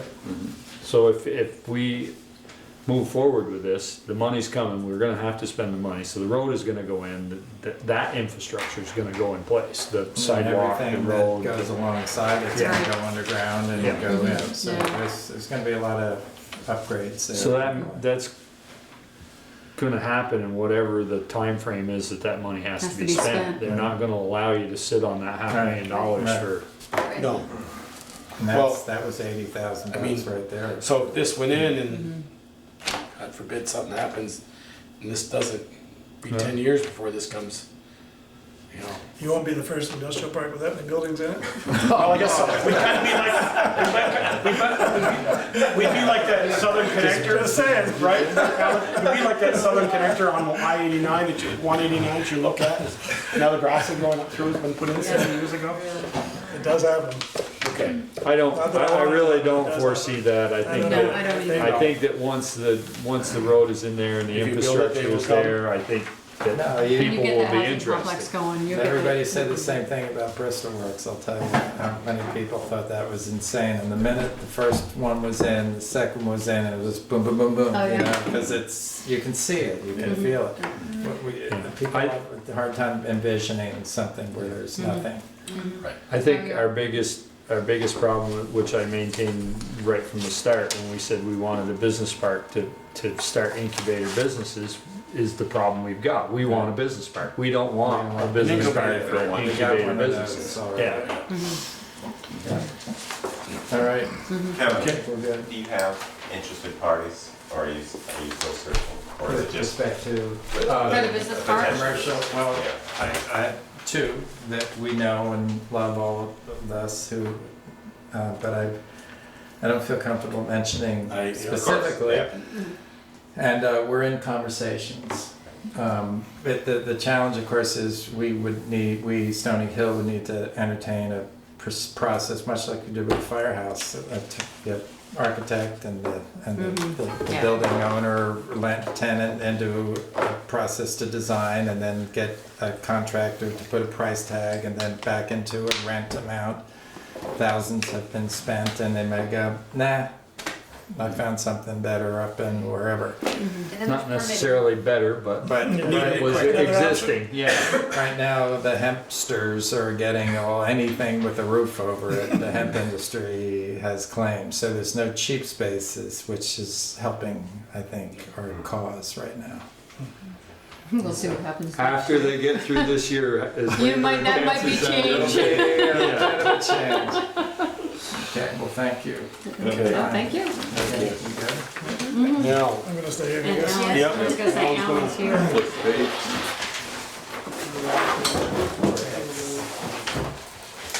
Okay, Alan, that is not big enough. That was for West Street. We're on Basin Street now? Yeah. Sorry. If you got any map, I don't have any maps for the Basin Street project. Catch up with you tomorrow? I do have Catch the, up with you tomorrow at some if point. you wanna do the one for, We got pictures here. we can Mitch Max. If you want, we can do number 3 if you want, that's up on the no, bill. that's okay, I can do that. I can do Basin Street first, this is what was on the. So Valerie called and said you were interested in having an update to the Basin Street study that we prepared back in 2008. I can't believe it's been 11 years since we did that, but. Yeah, I read it and I remember those. Yeah, so we, at the time, we worked with Geodesign, who's a geotechnical sub-consultant. So I contacted them for an update, to a price to update their numbers and to take another look at it. Honestly, 11 years has gone by.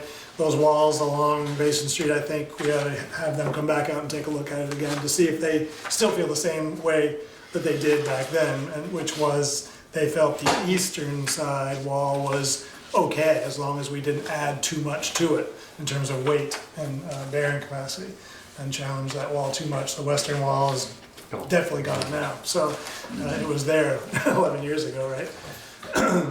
So they agreed to come back out and take a look at it and gave us a price to do that. And then we would take their information and update our estimates for construction of the options that they presented back then. Back then, they gave options for a 3-to-1 slope down from Main Street down to the bottom, and some rock wall options as well, sort of staggering some walls down the hill. Obviously, the earth fill was the cheapest of the 3 options, and we carried that cost in our road reconstruction costs and gave you some alternatives at that time. So we would update all that as part of this study. And then at least you'd have a real number or a current number that you could go and look for more grant money. A parking garage with a centrifuge in the bottom, so. That'd be nice. That'd treat our stormwater through the parking Yeah. garage. Yeah. You know, and I think we talked about that back then, was, Yeah. you know, for somebody to redevelop that end of the street and did a parking garage, that'd be ideal, but that wasn't part of these numbers. It's probably, yeah, it's probably But I not. remember we're talking about, you know, coming up and curving and going up by the Yeah, hatch now, yep, come out there. yep. It's option 4. That was option 4. Yeah, maybe. Sheet 4, yeah. And then there was that circle there. And I mean, the It's grade ironic that there. we don't own that piece now. Yeah, that was option 4, was coming basically a hard left at the bottom of Basin Street.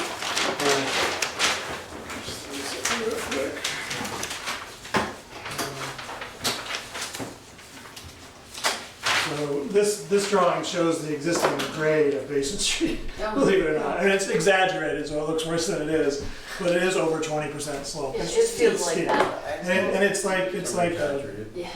it's like a Bobsled amusement ride. park ride, right? Yeah. You go up it and it's like that. So our proposal was to try to get at least a landing spot at the top where it ties in with the main street, and then come down at a steady grade, which was still steep. In this case, 18% was going to be the steepest part, but again, it's over 20 now. Huh, that makes some Alan, good hill for repeats. us in the TV, 18%, that's the steepest Stony Hill, the base. Give us some kind of a. Yeah, I think of Cliff Street in Burlington is about 18%. How about Meehan Road, Davis Hill? Yeah, I don't know. I don't think they're that You steep. don't think it's that Maybe steep? the going up. Upper Meehan. Briggs Hill, maybe. Maybe What Briggs about Hill, South a Street? section of it. What about South Street? How's it? Maybe a compared to short, that? no, Nah, South Street's South really Street. exaggerated, Yeah. so it's not as steep. It's Yeah, it's that's, steep. South Street's only, what is it, 10, 11? Yeah, I was gonna say 12 on South Street, so it's a steep. Yeah. And obviously with only 6 houses and a septic system, it's, you know, you're spending a lot of money to improve a very short section of street. But this would show the grades, so this is the 5-foot contour, so every 5 feet would slope down to the housing that's down there now. And the We own utilities are this, down that's the there. only good part. Do you own we that own now? that part? I don't No. think you did then. No, we don't. I don't believe we do. No, so it would be a Oh, that's negotiation with actually the landowner as well if we could fill that. Who's Is that owned by these people over here? I don't know. That was my understanding, it was owned by the house across the street. If the land's washed out, do they still own it? Yeah. Yeah. So there were drainage improvements along here because a lot of the water goes down over the slope now. So we're trying to bring the drainage over to the main drain that goes down along Basin Street as part of that project. So there were project costs in there for doing that as well. The cross drain there is a stone arch. That through here. No, No, the one across the Underneath the road. road. It's about the road? 6 Yeah, foot Main deep, Street, yeah. and it's pretty impressive. It is. I don't know if you noticed that I didn't see around the catch basin there has been redone. We had a sinkhole, and the reason it washed out was because the pipe rotted off and plugged, and it wasn't getting into that. Okay. But there's a massive stone structure there it's pretty amazing. And what's feeding it? It's fed across the road. It just crosses the road there, and I don't know where it goes because it doesn't tie into that line that you've got going on a 45 there. This one. Yeah, it doesn't tie into that. We couldn't find where it dumped. It just dumps out the period. Therefore, why you got the washout? Yeah, Eric's like, we dig that out and change it. I said, no, hell no, it's working. You just tie back into it. That's interesting. Yeah. Yeah, it was pretty amazing when I looked in there. So there's a number of costs. So the other options were just sort of tweaking the existing alignment, maybe 30 feet to the west Oh, on Basin that's Street. all? Yeah, just to get a little extra length so we could have that landing spot on the top, so that the cars don't have to make. What they do now is they take a sharp left to the west and park in front of the mailboxes before they enter traffic. Because there's no option. You gotta go one way or the other. So Alan, with your study, Yep. you would obviously sharpen your numbers and everything, Yep. bring them up to today's prices with this or the left. Or, Correct. Yeah, those options. so, there's cost to this, right? About what did you say this was going to be? It's deep. Special was about 28. 8. So the total of our cost for this updated cost estimate, updated report is $87.50. Plus the geodesign. No, that includes That the includes design. that? Yeah, so it's, yeah, Okay. that includes that. So, A little extra information. This year, there is a grant program through the VTrans Transportation Alternatives Program for up to $300,000 for transportation-related projects, very wide range of eligible projects. And this project, once we have final numbers, would be a very high-scoring project through that program. So it's an 80-20 match, so up to $300,000 grant, which means there'd have to be at least $375,000 project. These figures, those 11-year-old figures are in the $550,000 area. And a project like this could also qualify for other funding too, stormwater kind of stuff, and a lot of other sources would be available. I think we could put together a pretty good package. So where would this money come from? out of Capitol Road, she says. I would recommend Capital I Roads. missed that part. Yeah. Okay. Sorry. So when the original study was done, was it just a study or was there actually, were there plans? Like what was the impetus of doing that original study? Because the wall was falling over and we were concerned we were gonna lose the road. Yeah. Yeah, and we did a survey at that time, so we were on the ground and did a survey of the topography of the area. We weren't planning to redo that at this time. It really doesn't make that much difference in the level of accuracy we're looking for at the numbers. I don't think to go out and do another survey. No. But we do want to take a look at the walls and just see what kind of conditions, so make sure our options are still viable. Yeah, because I think we opted for culvert down through there, correct? To tie that together, and that's a big culvert. I think that's a 42 inch. Yeah, at the bottom it is. Okay. So what's your pleasure, people? Any questions, more questions for Alan?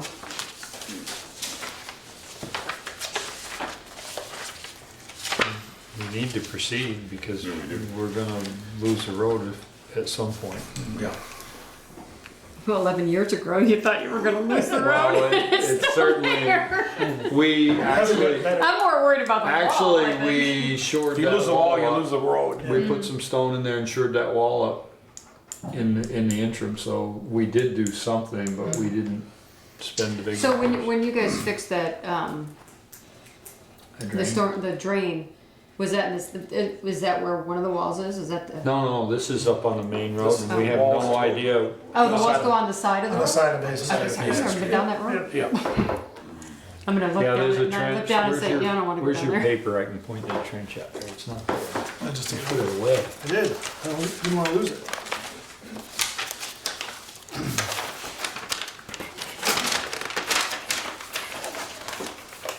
No, you don't want that. No, I mean. So there's a sluiceway that starts here. This is a poured open sluiceway. It starts here and it runs down through here, and what's happened, and then it goes underground here down to here. And what's happened, this wall has fell in and plugged this sluiceway up. And it's continuing to So go. there's literally a wall on each There's side of the literally- roadway? yes, Yep. yeah. This is like this right here is a wall.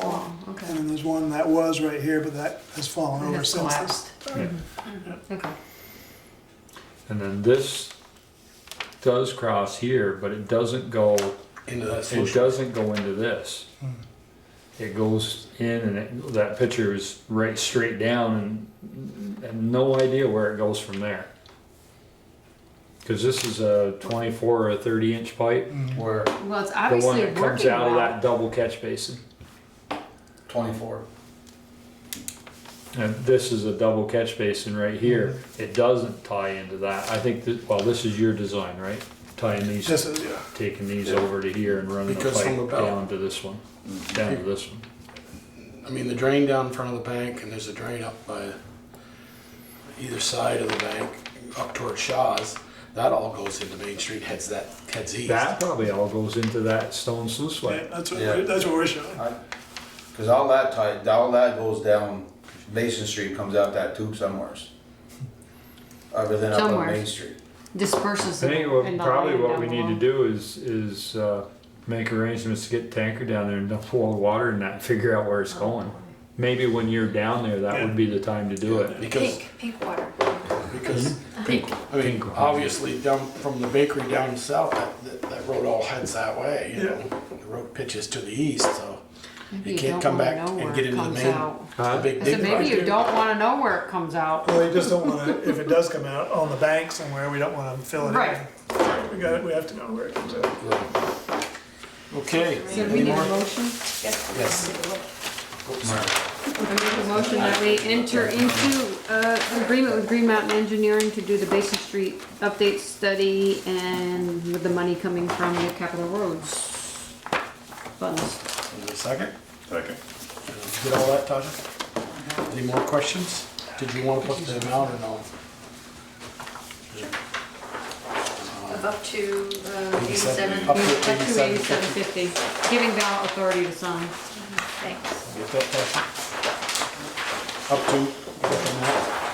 to, yeah, Ian? I have one other question. So one idea I've heard batted around was like development of a park down on the town-owned land down there, that which would tie in with the trail system. And I don't know, I mean, I definitely love the idea of improving Basin Street for the people who live there, but also for future sort of infrastructure or development that the town might do. And I don't know how it would tie in, or maybe grant money for that if we were developing at the same time, or at least have that in mind if we wanted to plan something down there. All the land down there that the town owns is currently a septic system. Yeah. Yeah. So They couldn't- chances you couldn't of put a having, park I on don't it. think you can put a park Park on Oh, it. you can't, you're limited in what you can do, okay. It's green, it's basically green space. Right, It's like a big leach field. right.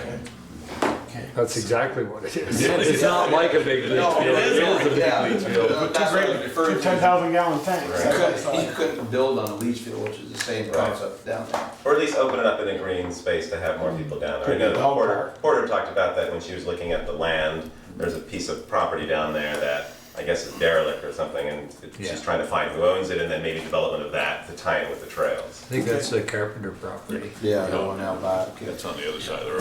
They actually use it. They're there quite Right, often. yeah, something simple, not. Alrighty, we have a motion and a second, and any more discussion? Hearing none, all those in favor, please say aye. Aye. Opposed? Okay. Great, thanks. Now, Alan, you got one more for us? Yes, so the last one is an exciting one where we met with Ashley Luck, who just left the state of Vermont. She was the Drinking Water Revolving Loan Fund contact for us, and we met with her earlier this summer, and she brought up a lead subsidy that's part of the 2019 funding. It's to basically rid all water systems of any lead components that might be out there. So my ears perked up because I knew that most of Bristol's water is 1905 cast iron lead packed joints. And we specifically asked the question, is replacement of the water lines eligible for the subsidy? And the answer was yes. And it's 100% subsidy. Whoa. So anything that, replacement of the water lines is any cost related to replacement of the water line is 100% eligible for the Drinking Water Revolving Loan Fund.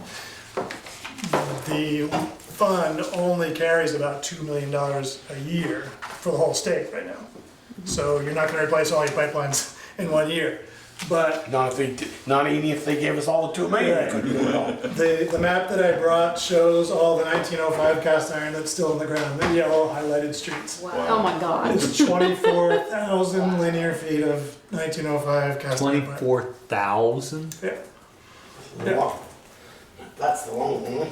So in order to qualify to use the money, you have to perform what's called a preliminary engineering report. And the preliminary engineering report has to look at environmental impacts of projects and come up with alternatives for projects and things like that. So what I'm giving you tonight is a proposal to do that preliminary engineering report so that you could apply for, to be on the priority list. And then your projects would be ranked against all the other projects in the state of Vermont. And they look at who might be a higher ranking to use up that $2 million. So they would compare all the projects in the state and grant projects around the state until they use up the $2 million. That's this year's funding. They might have 2.5 million next year or 3, I don't know what they're gonna put in there. But I'm assuming that they're gonna continue that because they do know of towns like yours that do have lead packed joints in their. Yeah, it's a main one that goes all the way down Pleasant right to the school. Yeah. So you got Pine Street, you got Pleasant Street, you got Maple Street, in some Elm of the Street. interior. East Street, as well as the line, the original spring line, which now feeds Rockydale from the reservoir. That's the longest one, that's 4,200 feet, but it's 4-inch. And we tested it a couple years ago, it's not leaking. So in my mind, that's not your priority. That's not the priority. Your priority, and I think as part of the preliminary engineering report, I would propose we would meet with Eric and say, what's your paving schedule? Which streets? Pine Street. And I know Pine Street's the top priority for you. And that Pine Street was also identified in the previous subsurface study that we did as a top priority for you. And So also Pine Street's been we had the stormwater people did, as to repair. Right. They put those Dry wells and then they connect them in the piping. So we had done some preliminary estimates as part of that capital improvement study in the Pine Street project. I'm just trying to find it if it's in here. Of course, I'm not gonna be able to find it when I need it.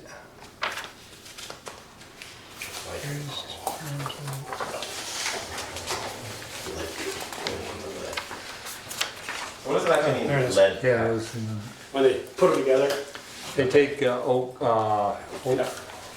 they pound it. Was it okra or No. what's it begins with Oakum. oakum. And they beat that in with a Mallet. with a mallet, and then they put hot lead against it, and that's the seal.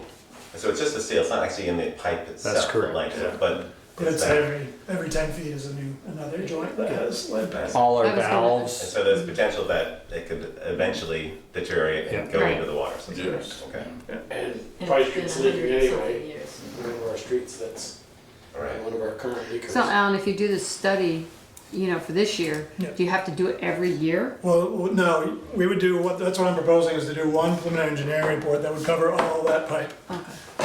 And it would rank different projects. And Pine Street, I was just looking up, is, at this time, it was a $412,000 project roughly.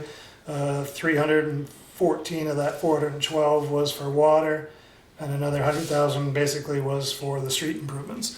So 3/4 of that project would be 100% eligible under this program.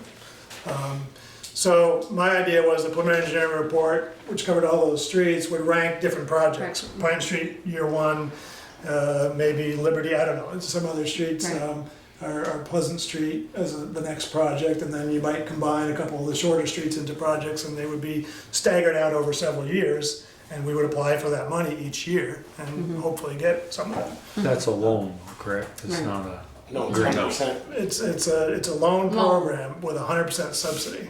So they don't call it a grant, they call it a loan program with a subsidy. And it's 100% subsidy. So, it's just. So it's confusing as all. So to make that clear, are the taxpayers responsible for any of that? Yeah, so. Right, the taxpayers would not be responsible because it would be funded. Right. That's I think what we're trying to make clear to people. Yeah. So. You said that 4 something and 3 of that was Water. But I thought even coming back to paving, that's all part of the grant and it's all paid for now. No, well, the paving above the water line would be ineligible cost, but the paving on the other side of the street would not. Okay. So that's, you have to create an eligibility determination. Kind of like the money we got out here when we paved the whole street where we dug for the storm drain. Was eligible. Was eligible, but the other side we had to pay for. Yeah. Okay. So, but a pretty good program, obviously. Yeah. And so the way to do this, the way you proceed with this is you would submit a planning loan application to the state of Vermont, and those are available at 0% interest for 5 years.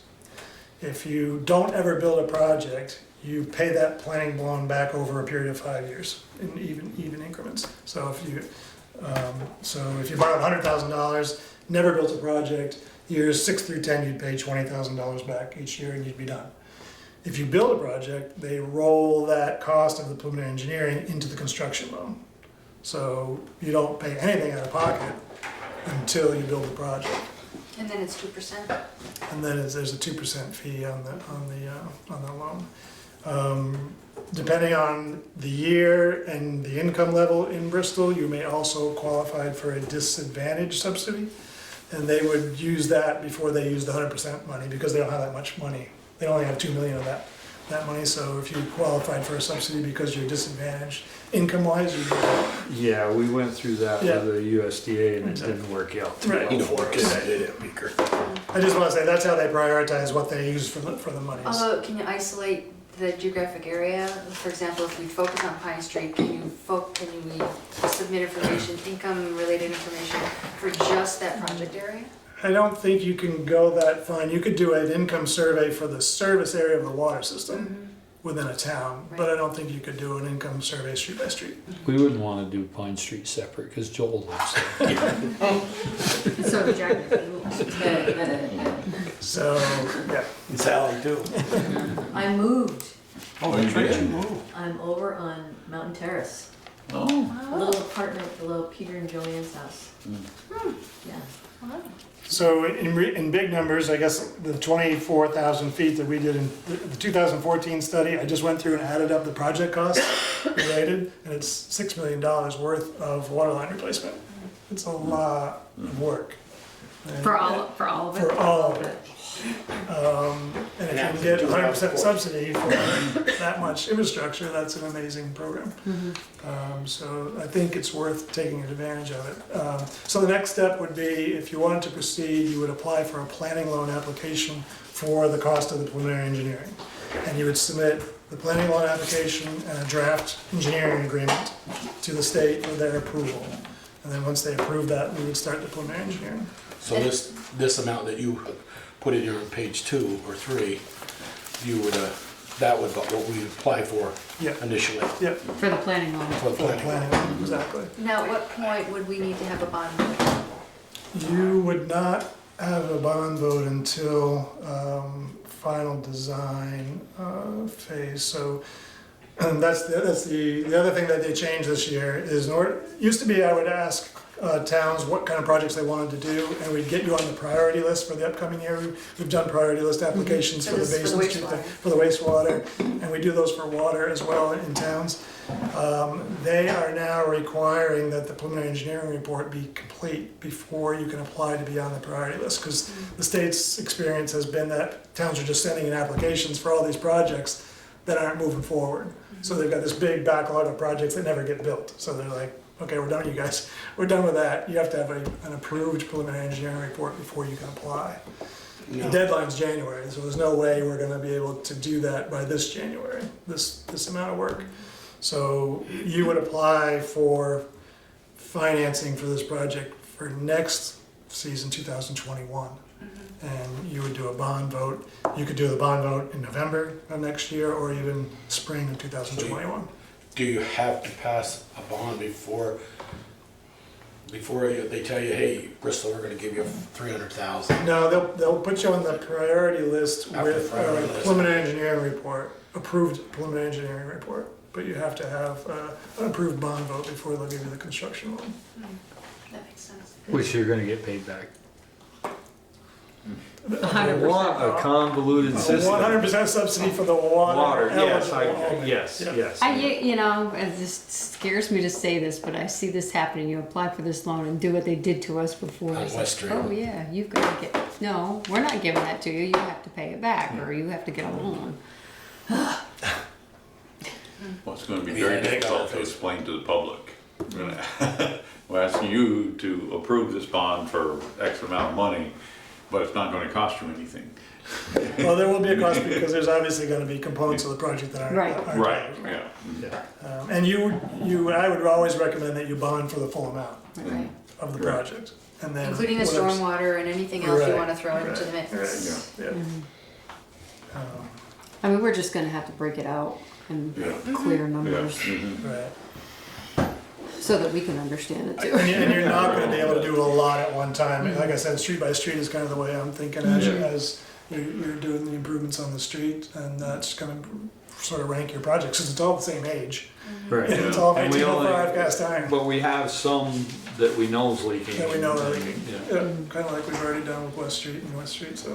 And I mean, you know, we have other road projects, but we currently put, what, 100,000 a year into our capital Yeah. road, so. The other thing that's in the preliminary engineering report that the state is gonna require is a hydraulic study of the pipe network. So we'll have to go out and do some fire flow tests with the fire department probably, and then model the system on a computer program that tells us what pressures and that we're gonna get throughout the village, and we would try to match that up based on real data. And then that we'd use that model to determine the new pipe sizes that we're gonna put in the ground. So we might have a 4 where you need an 8 for fire department anyway, for fire flow anyway, but you might have an 8 where you might need a 10, just to get minimum pressures and minimum flows to fight a fire at a certain location. I don't think so. I think, Bristol's got plenty of pressure, and it's always been a pretty prolific amount of water every time we've tried to measure it. But we have to go through that exercise to prove to the state that the pipe sizes are correct. So what are the blue lines? The yellow are, The blue are the rest of the water lines. oh what? The rest of the water lines. That's a new But one they down aren't, on- that they aren't, oh, okay. They're all new stuff. Yeah. The one on not West all. Street there, that's all new. That's all new. They're all the way down to Yeah. the, And North Street's all new, and some of it was, there's some 1960 pipe out there, some 1970 pipe out there in different places up on Mountain Street. but I've seen newer pipe that's in worse shape than the old Yeah. 100-year-old But pipe. it doesn't have lead in it. Good question, I don't, Yeah. from here to here, would we do a cost analysis? It may be cheaper to drill in wells than replace that whole line. Yeah, I guess that could be I considered don't know how an many option. we How many have on houses are on that? that. I know by Randy Sargis, from the bridge there up, we paid for those wells. Yeah. Because they're not served by the Lincoln line anymore, so we Right. paid for those wells. The ones in between the bridges, yeah, because we didn't want to keep the And water. Briggs Hill. We didn't want to keep the water going across the bridge, Right. feeding it back across the bridge. Who was the lady that lived on the corner, where you turn up to Lincoln? She lived in the house at the corner. She used to work for Georgia Inns, I think. Remember? No idea. When we were doing that project, we had to go to each house and say, we're gonna drill your well, so I was going into the basements and looking for valves and where the water came in at the time. And I said, what's this valve under your stairs? And she goes, don't touch that! And I was like, what's the big deal? She goes, if you close that, the pipe freezes on the bridge. And nobody, it was draining, it was keeping the water draining and running in the pipeline under the bridge, and nobody else knew it except her and Navy Scott at the time. But I'm just like reaching for it. She's like, "Don't touch that now." I thought it was funny. That water flowing. Without her, the whole village would have froze up. Froze up. No one about it. Any more questions for Alan, you guys? Quick report. No, but do we need a motion to move forward? Yes, please. Just done that. To spend money to get it back. And you know, quite honestly, all you need from me is a draft agreement, and you've got that. So you don't need to approve that agreement until the state approves it. And you don't need to sign it until the state approves it. So, you know, you're really just authorizing to apply for the planning loan with the draft engineering agreement. There you go. So Alan just said Lisa, you get that? No, Okay. repeat. Please repeat that. Motion would be to approve moving forward with a planning loan application to the DWSRF program with a draft engineering agreement.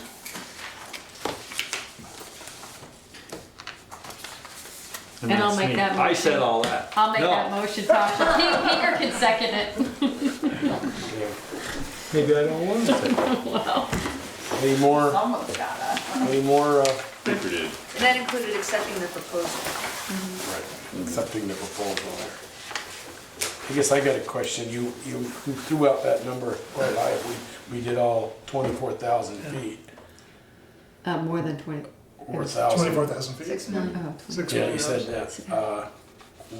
So we would bond for a street at a time. Yeah. right. Right. Okay. So I would take that $6 million worth of work and probably break it up into projects that are more like 500,000, 750,000, so that you have a good chance of getting part of the 2 million that's available for the whole state. Right.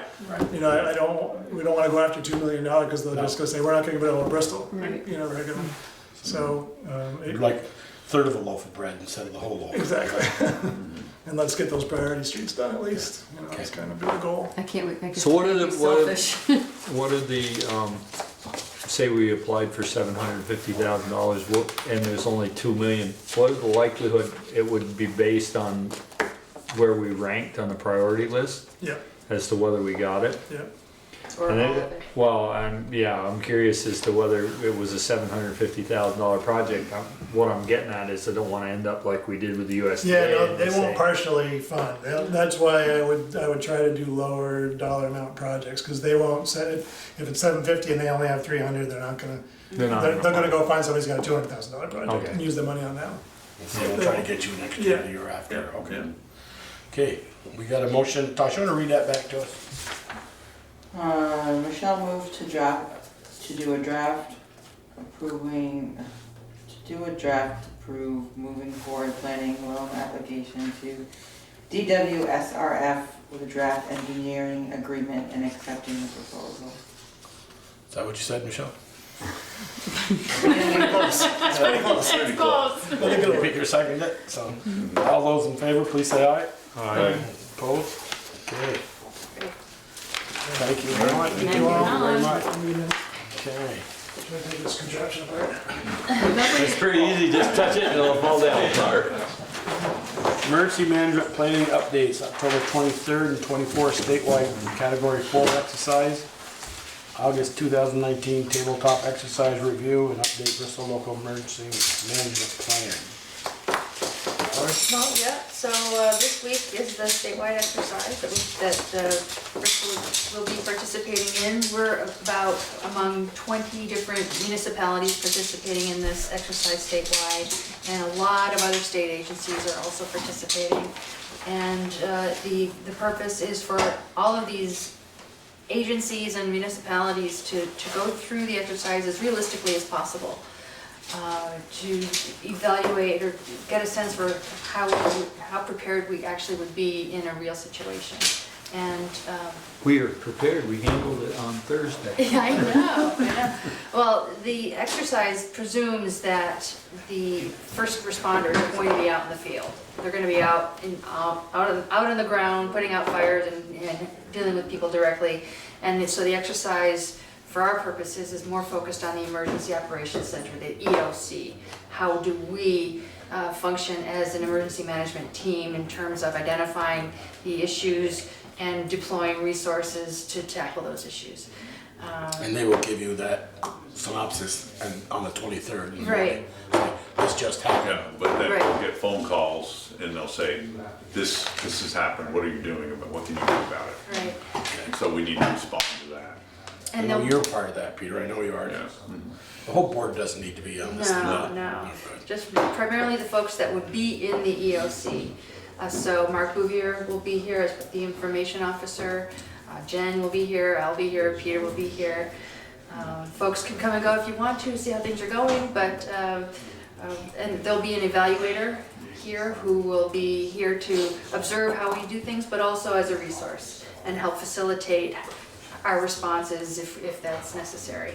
And then after it's done, so that's the first day, and it's an all-day thing. And then Thursday morning, we'll reopen the EOC, kind of take a step back, evaluate where we are in terms of the simulated response, and then close the EOC and just kind of ramp down. And then also debrief on how did we do? What did we do well, and what do we need improving on? So I think it'll be a very useful exercise. It's a little intimidating, but I'm glad to go through it as a test first, rather than have to go through it as a test during a real thing. So I think that's gonna be a very valuable experience for everybody. Now, like I hope. you said, Jen was part of it. Will she have somebody covering her office, like if somebody? Gail will be here. So, you know, Yeah. so she's focused here. And much the same way in a real situation. I Right, mean, right. yeah, so we talked about that and thought, well, you know, this is the way it might actually be, so we need to sort that out. How do we get other things done while we're dealing with the so that'll be very interesting. Okay. That's just, don't need to vote anything, just. No, that's just an FYI, and back in August, we had a tabletop exercise that I thought was very useful. I think other people did too, and there's a summary of that in your packet, and it's also online, and it had some good suggestions for how we might approach this exercise and other things going forward. And also during that time, we identified a number of errors and other things in the local emergency management plan that needed to be corrected, so that's been done. Alrighty, budget, capital budget, and updating meeting schedule. Yes. Next meeting will be, what's that?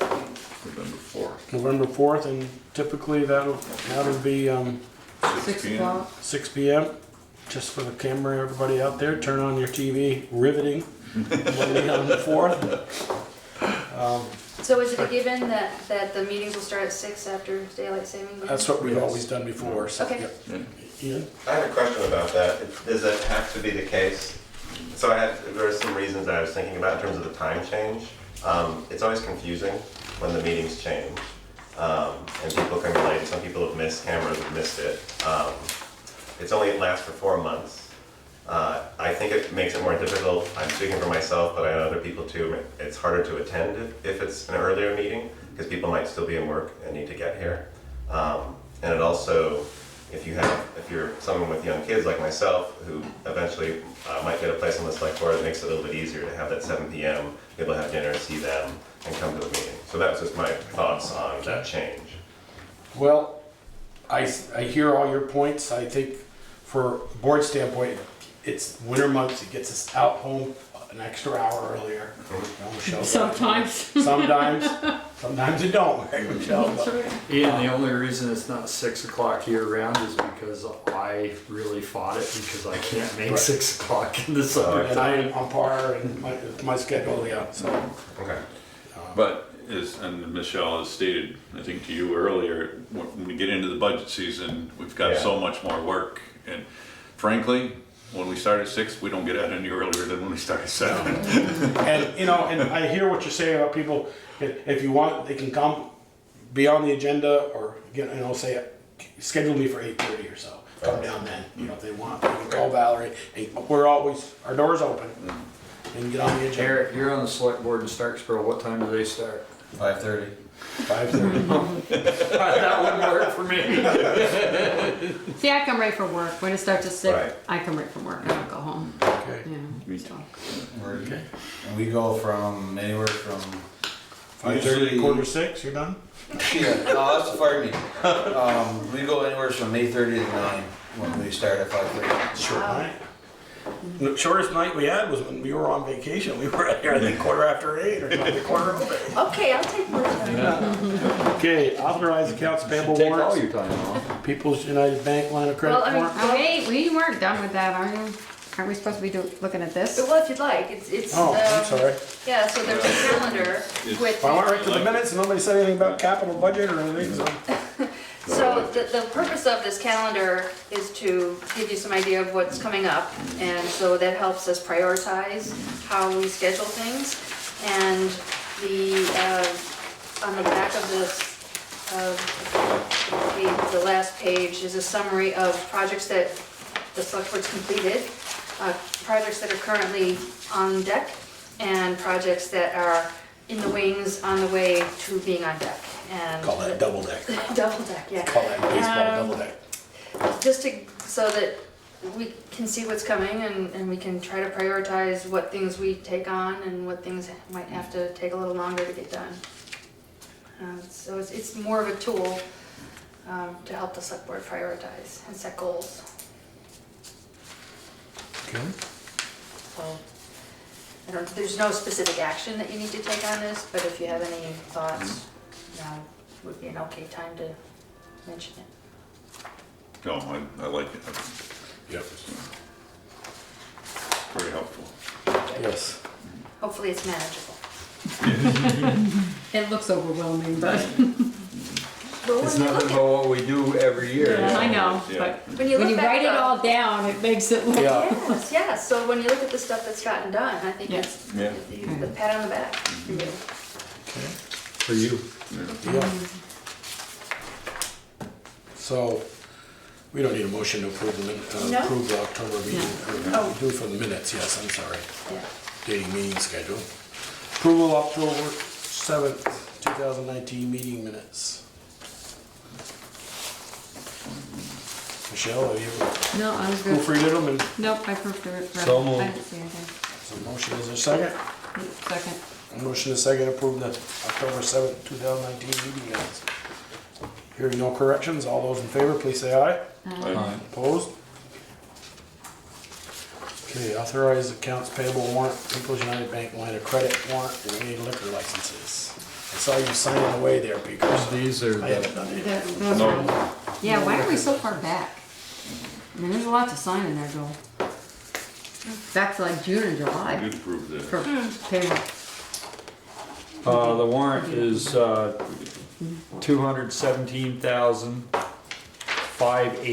217,580.57. Jesus, Eric, you spending money or what? Oh, the grader's in there, isn't it? Graders in there. That's why, the grader. Is the grader in there or is it in a separate one? It's supposed to be, Supposed to be, Jen sent us a text. supposed to be in there. I don't know if it's in with your warrants, but it's supposed to be. No, she sent us an email. That's, An email. is that That's this what, one? yeah, that's this one. Right. We have to Just- sign off It's on just it. a space for us to sign. So that's another. Peter, look at those numbers, make That's sure it's all another right. 160.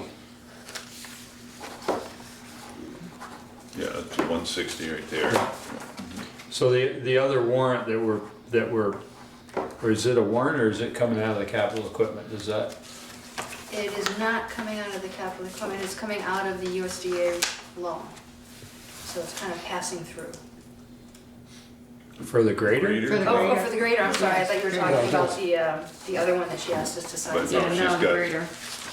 So she's going to cut 2 checks. Right. What Right. this email says, is the other 15,000 for the wings. But are these in here?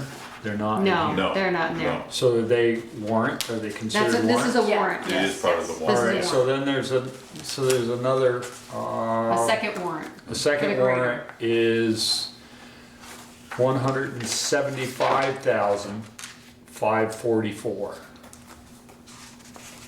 that correct? Out of that 15. And then there's the Yep. separate warrant that she also identified, she wanted to acknowledge For the separately. USDA. For the USDA. For the payoff. And We that gotta one sign that is one. where? That one's in there, This one in right the here. pile somewhere. That one's a little one. That one is 839,000. $299, 29. $229.15. Good thing you're looking over my shoulder. And that's for the USDA loan for the West West Street project. Although I don't totally understand her wording in that, but Tosh, you wanna read those numbers back to Peter, make sure we, So I have the regular accounts payable warrant of 217,588.5. Greater warrant, Yeah, slow down. Say that again, 217,580.50. 57 cents.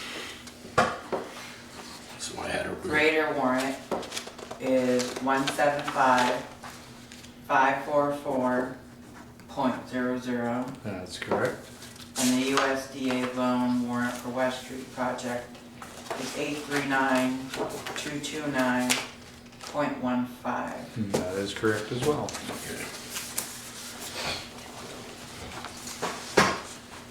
Now can we sign these? Okay, there's a motion. You want to do all three?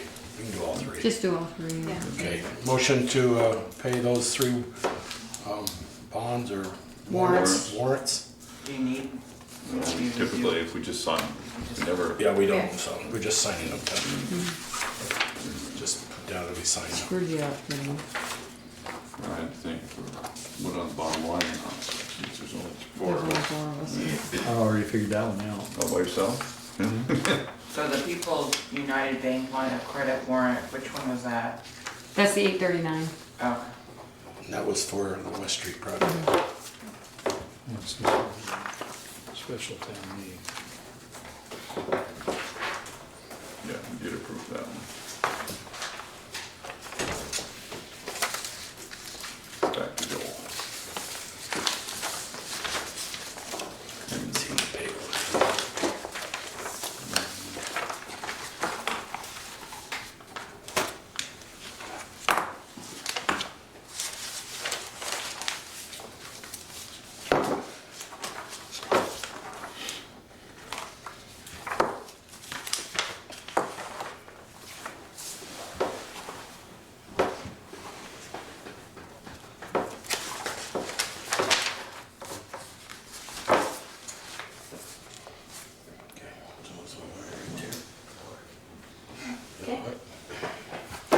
Okay. Select board's concerns, or wait a minute, didn't see any liquor licenses, right? No. So, select board concerns. Peter? I'm good. Good. Michelle? I'm good, I only have one question. Val, I see they fixed 2 of the lights, but the one in front of Hatch 31's just still out the other night, so I didn't know if there was a problem with that or Okay. if it's just fluky. Follow up. Okay. Anything else? Michelle? No, other than the revolving loan fund continuing question. The meeting tomorrow morning. Okay. Okay, anything else? I'm sorry, you're good. You all set? Okay, I just had a couple, the shingles on 116, good work, people got those cleaned up, the state did. Did you State pick them? picked those The up. state picked those up. Yeah, they were, when we were doing the pump testing, they were down there, 2 Yeah, I guys. saw them. They did an excellent job. Yeah, and I just, want to let Bruce know, you know, Addison County Solid Waste District could handle that, you know, if you wanted to call them and say, because we're part of the district now, any illegal dumping they can handle. They were called. They were called, oh, okay, great. What do you mean they can handle? Can investigate it too. Oh, so like the stuff off of Upper Notch? Yep, call them. And they have the sheriffs have a contract with them to investigate illegal dumping. And clean it? And trash burning. Will they clean it up too? No, No. no. But at least they might be able to find out who did it. Yeah. Exactly. So, and then Valerie mentioned to me about getting, because we had that meeting with the ash borer back in May, right?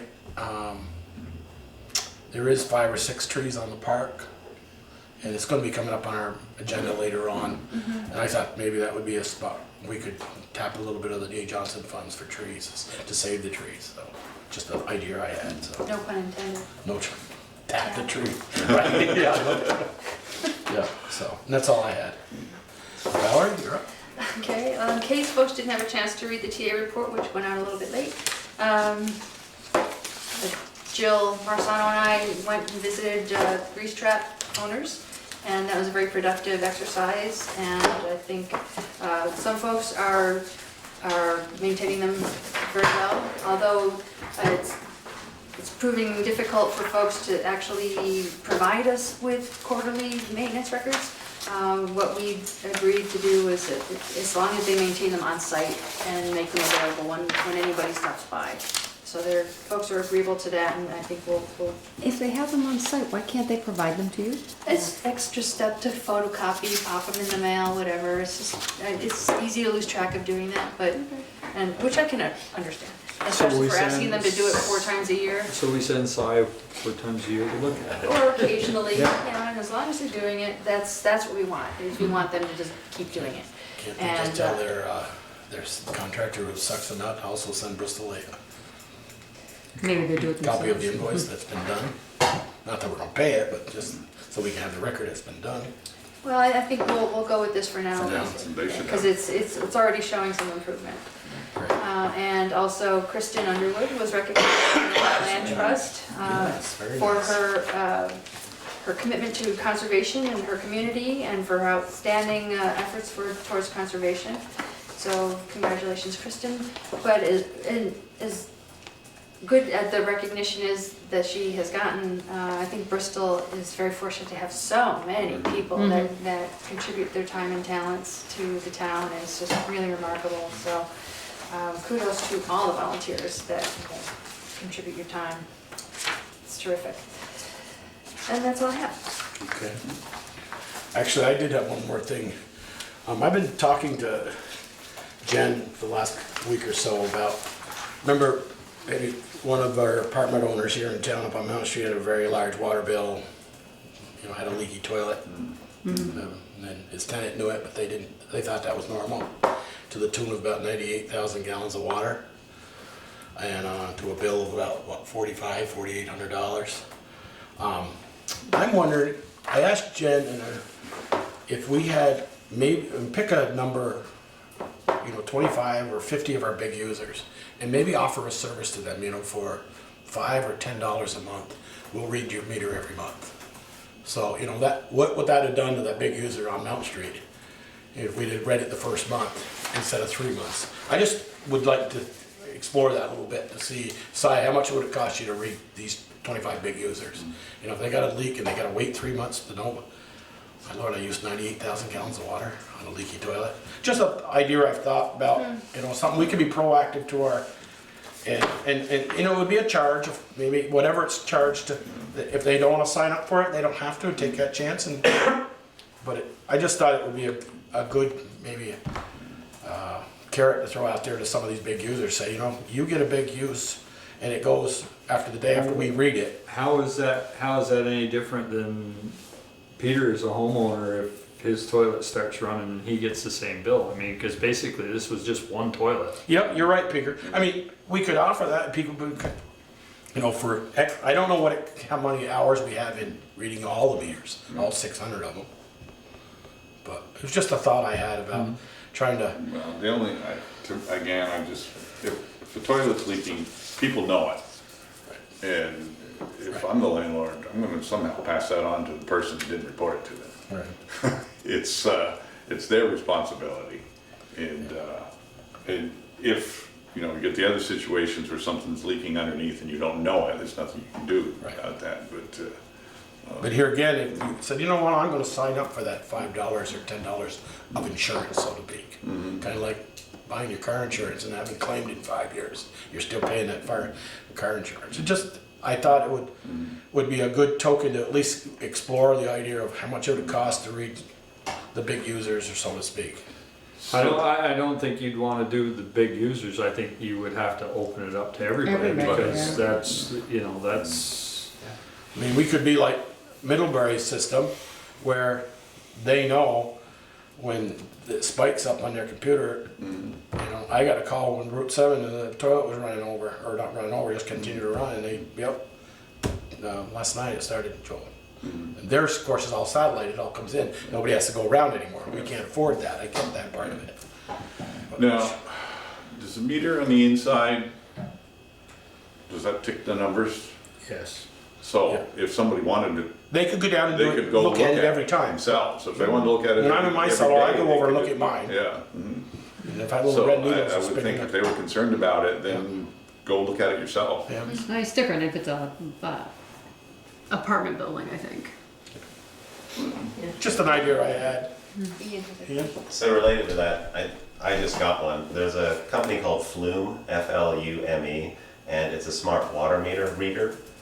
It's $200, so it's a bit of an expense, but it's something that you can put on your meter if it's in your house, or they show you how to do it if it's an outside, and then it'll track all your usage, similar to listening to the water, I guess, coming in. And I've been using it for the last couple months, and it's very good. So how did they put that, how did you install that meter? It's literally, it just wraps around the meter that's in my basement, which is my town water coming in. Oh. And I connect it to Wi-Fi, which most people have, and then you can just pull up the information on a website or on an app, and that gives you accurate. And the whole design of it is it's supposed to listen and understand when there are leaks. Like the toilet thing, if they had that installed, it probably would have caught that, and so you can be notified. But that's it's something that maybe the town could recommend, similar to your idea, like, hey, we could read the meter, but you could also, there's this technology now where you can actually Send me that. Sure. So does it actually plug into something on the meter? No, it just wraps around it, so I think it's just listening to it. Okay. That's interesting. I think it is a great idea to remind people to listen for that, because I think a lot of people do not really know, oh, this is what toilets sound like, or whatever. There are some people who don't know. I think so, and I know there was one going on at a place where we have an office, it was going for a long time, and I think people just didn't know Right. what was going on, and it would be helpful. I don't know how you do that. Yeah. Maybe in the Okay. one water bill, just say, hey, some people are getting. But that doesn't work if you're a tenant and you don't pay the water bill. Right, but I think Ian's It's still, thing if that you care. we could send that maybe. Right. Well, the toilet in the library, like there's the staff bathroom, that was leaking. And so I told Nancy about it, and someone's fixed it now, but it had been leaking for a while. Yeah. People use Some it for people don't think the about it. films that I show on Friday, and I just would notice it. Okay. But no one ever thought to fix it, but now it's fixed, so it's good. All right, okay, thanks. I do have one more thing. Interesting thing came up today related to the sewer system. There's a renovation going on a building on Main Street, and the people doing the renovation want to relocate the sewer line from one part of the connection to a different place and a different alignment. And the question was, do they need any kind of approval from the town? I checked the ordinance, and the ordinance doesn't say specifically, there's not a lot of guidance about that kind of alteration. It's not a new connection, it's not a change in flow, it's just a change in where the Changing it pipe in the is. basement or outside? Both, I think, definitely outside, and where it comes into the building. And initially I thought they would need state approval, and perhaps develop engineering plans to document this, how the connection is being done. But the ordinance just says, as long as it meets the supervisor's satisfaction, that he has to sign off on it, he or she has to sign off on it. But there's no real application process, there's no So is this sewer description. line like behind the building? Yeah, behind the Oh, building. So it's not like they gotta come out and underneath the sidewalk And they or want a anything? different connection to the main, so connect to the main in a different location. So it's just raised an interesting question about, I imagine that doesn't happen very often, so would you as the sewer commissioner have any Check guidance with our on that? engineer, Alan, don't you think, Peter? Well, I know our system is old enough, so it's unique in the fact that instead of going to a manhole, they use saddle taps or Ys to connect, because that's why when we were talking about just plugging and we can't physically plug because we don't all go to manholes. So I don't know what I know it's common practice, or it was common practice before they changed where everything comes into a manhole to just saddle tap. Saddle tap is just a fitting that goes onto the existing pipe, and it seals, and you drill a hole and it dumps into it. And that's the way it's been done for years. So as long as the sewer operator, superintendent, is satisfied with the proposal and the work, then Well, I mean, I think you guys wanna think this through a little bit. I mean, what happens if they move it and then there's a problem? Who's responsible well, for I'm that? sure we would expect Number some one, sort who of seals the old documentation pipe? of the location. Who seals the old, if they want it? I'm just thinking permit conditions, you know, we give them, I mean, whether we let them do it or not, it's one thing, but, okay, who's responsible? What happens if something fails? At what point in time? You know, all that kind of stuff that, I don't believe we're responsible now if it fails, isn't it? If you're the building owner and your sewer stops going down, it's your problem? Right. up to what point? But it gets out into that transfer pipe, you know, the main trunk line. Who's responsible? I think we are. aren't we? Yeah, I don't know, I don't know the But then answer they're to gonna that. cut it from here to here, let's say, 5 feet, 10 feet, whatever it is.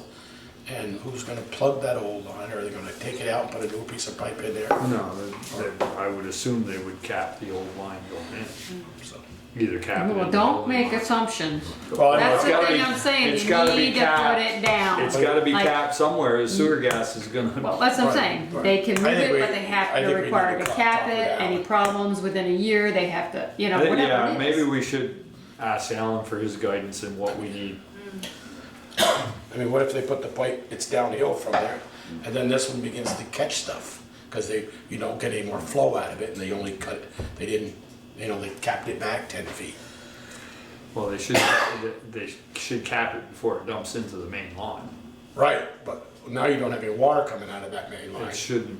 Well, stuff. So if Cy or Jill or whoever goes and says, this is the way you have to do it, and then they go back and inspect it and say, okay, it meets all the criteria, I don't know why we need an engineer. I mean, Yeah, but those are conditions, those again are conditions of what we're requiring Yeah. them, And so. then Well, I ordinance, the don't know ordinance that- references code, it just needs to meet X, Y, and Z codes, plumbing codes and state building codes and things like that. Yeah, I'm guessing that I don't believe they're that well versed in septic. I think they're Right, primarily that's right. versed in water. That's my concern, as far as what I comes. think it's at I least mean, just I don't know that, phone call. I don't know that he doesn't know, but I don't know if Cy or Jill actually knows the rules as far as tying sewer in. But, like, does it have to be at a certain grade, you know, they're going down, so you can make sure the flows do Yes. go up now, so. It does. You know, those are the And things. and it's not supposed to be too much either, because Right. that's a problem too, Right. because things separate. Yeah, so I agree, I think we need to get more, cause I don't know. So it doesn't appear And I that do. something requires the commission's approval or permit approval at this point, but I wanted to bring it to your attention. Well, I don't And think they're they also can, I in don't the- think they can go and just hook in without our permission. The So I think ordinance puts it on the superintendent. So I think he needs to know, his question is gonna be what's required. Right. So I think that's a question to ask Alan. Alan. Yeah, okay, sounds good. Okay, Great, all right. that's all I have. Any other correspondence reports received? Yeah, I think this was funny, this class action about All right. Yeah, I see opioids. that, I've been seeing that on the news, a few towns been talking about it. I sent an email out this afternoon to other towns asking if they got it and what did they do with it, and I haven't heard back really from. Well, if you won't be provided another opposite, it says opportunity to exclude from this class action, so, I mean, if you do nothing, you're probably included. Is there a reason you wanna be excluded? Probably not. Okay. I mean, unless you plan on suing them yourselves, which I Which can't apparently imagine. Bennington did. So Yeah. Bennington opted out because they have a separate lawsuit against somebody, different people. There's a lot going on down in Bennington. Yeah. They've got a lot of issues. Okay, anything else? Good of the board? No executive session tonight, so I entertain a motion to adjourn. So moved. Second. There's a motion to adjourn in a second. Hearing no comments, all those in favor, please say aye. Aye. Opposed? You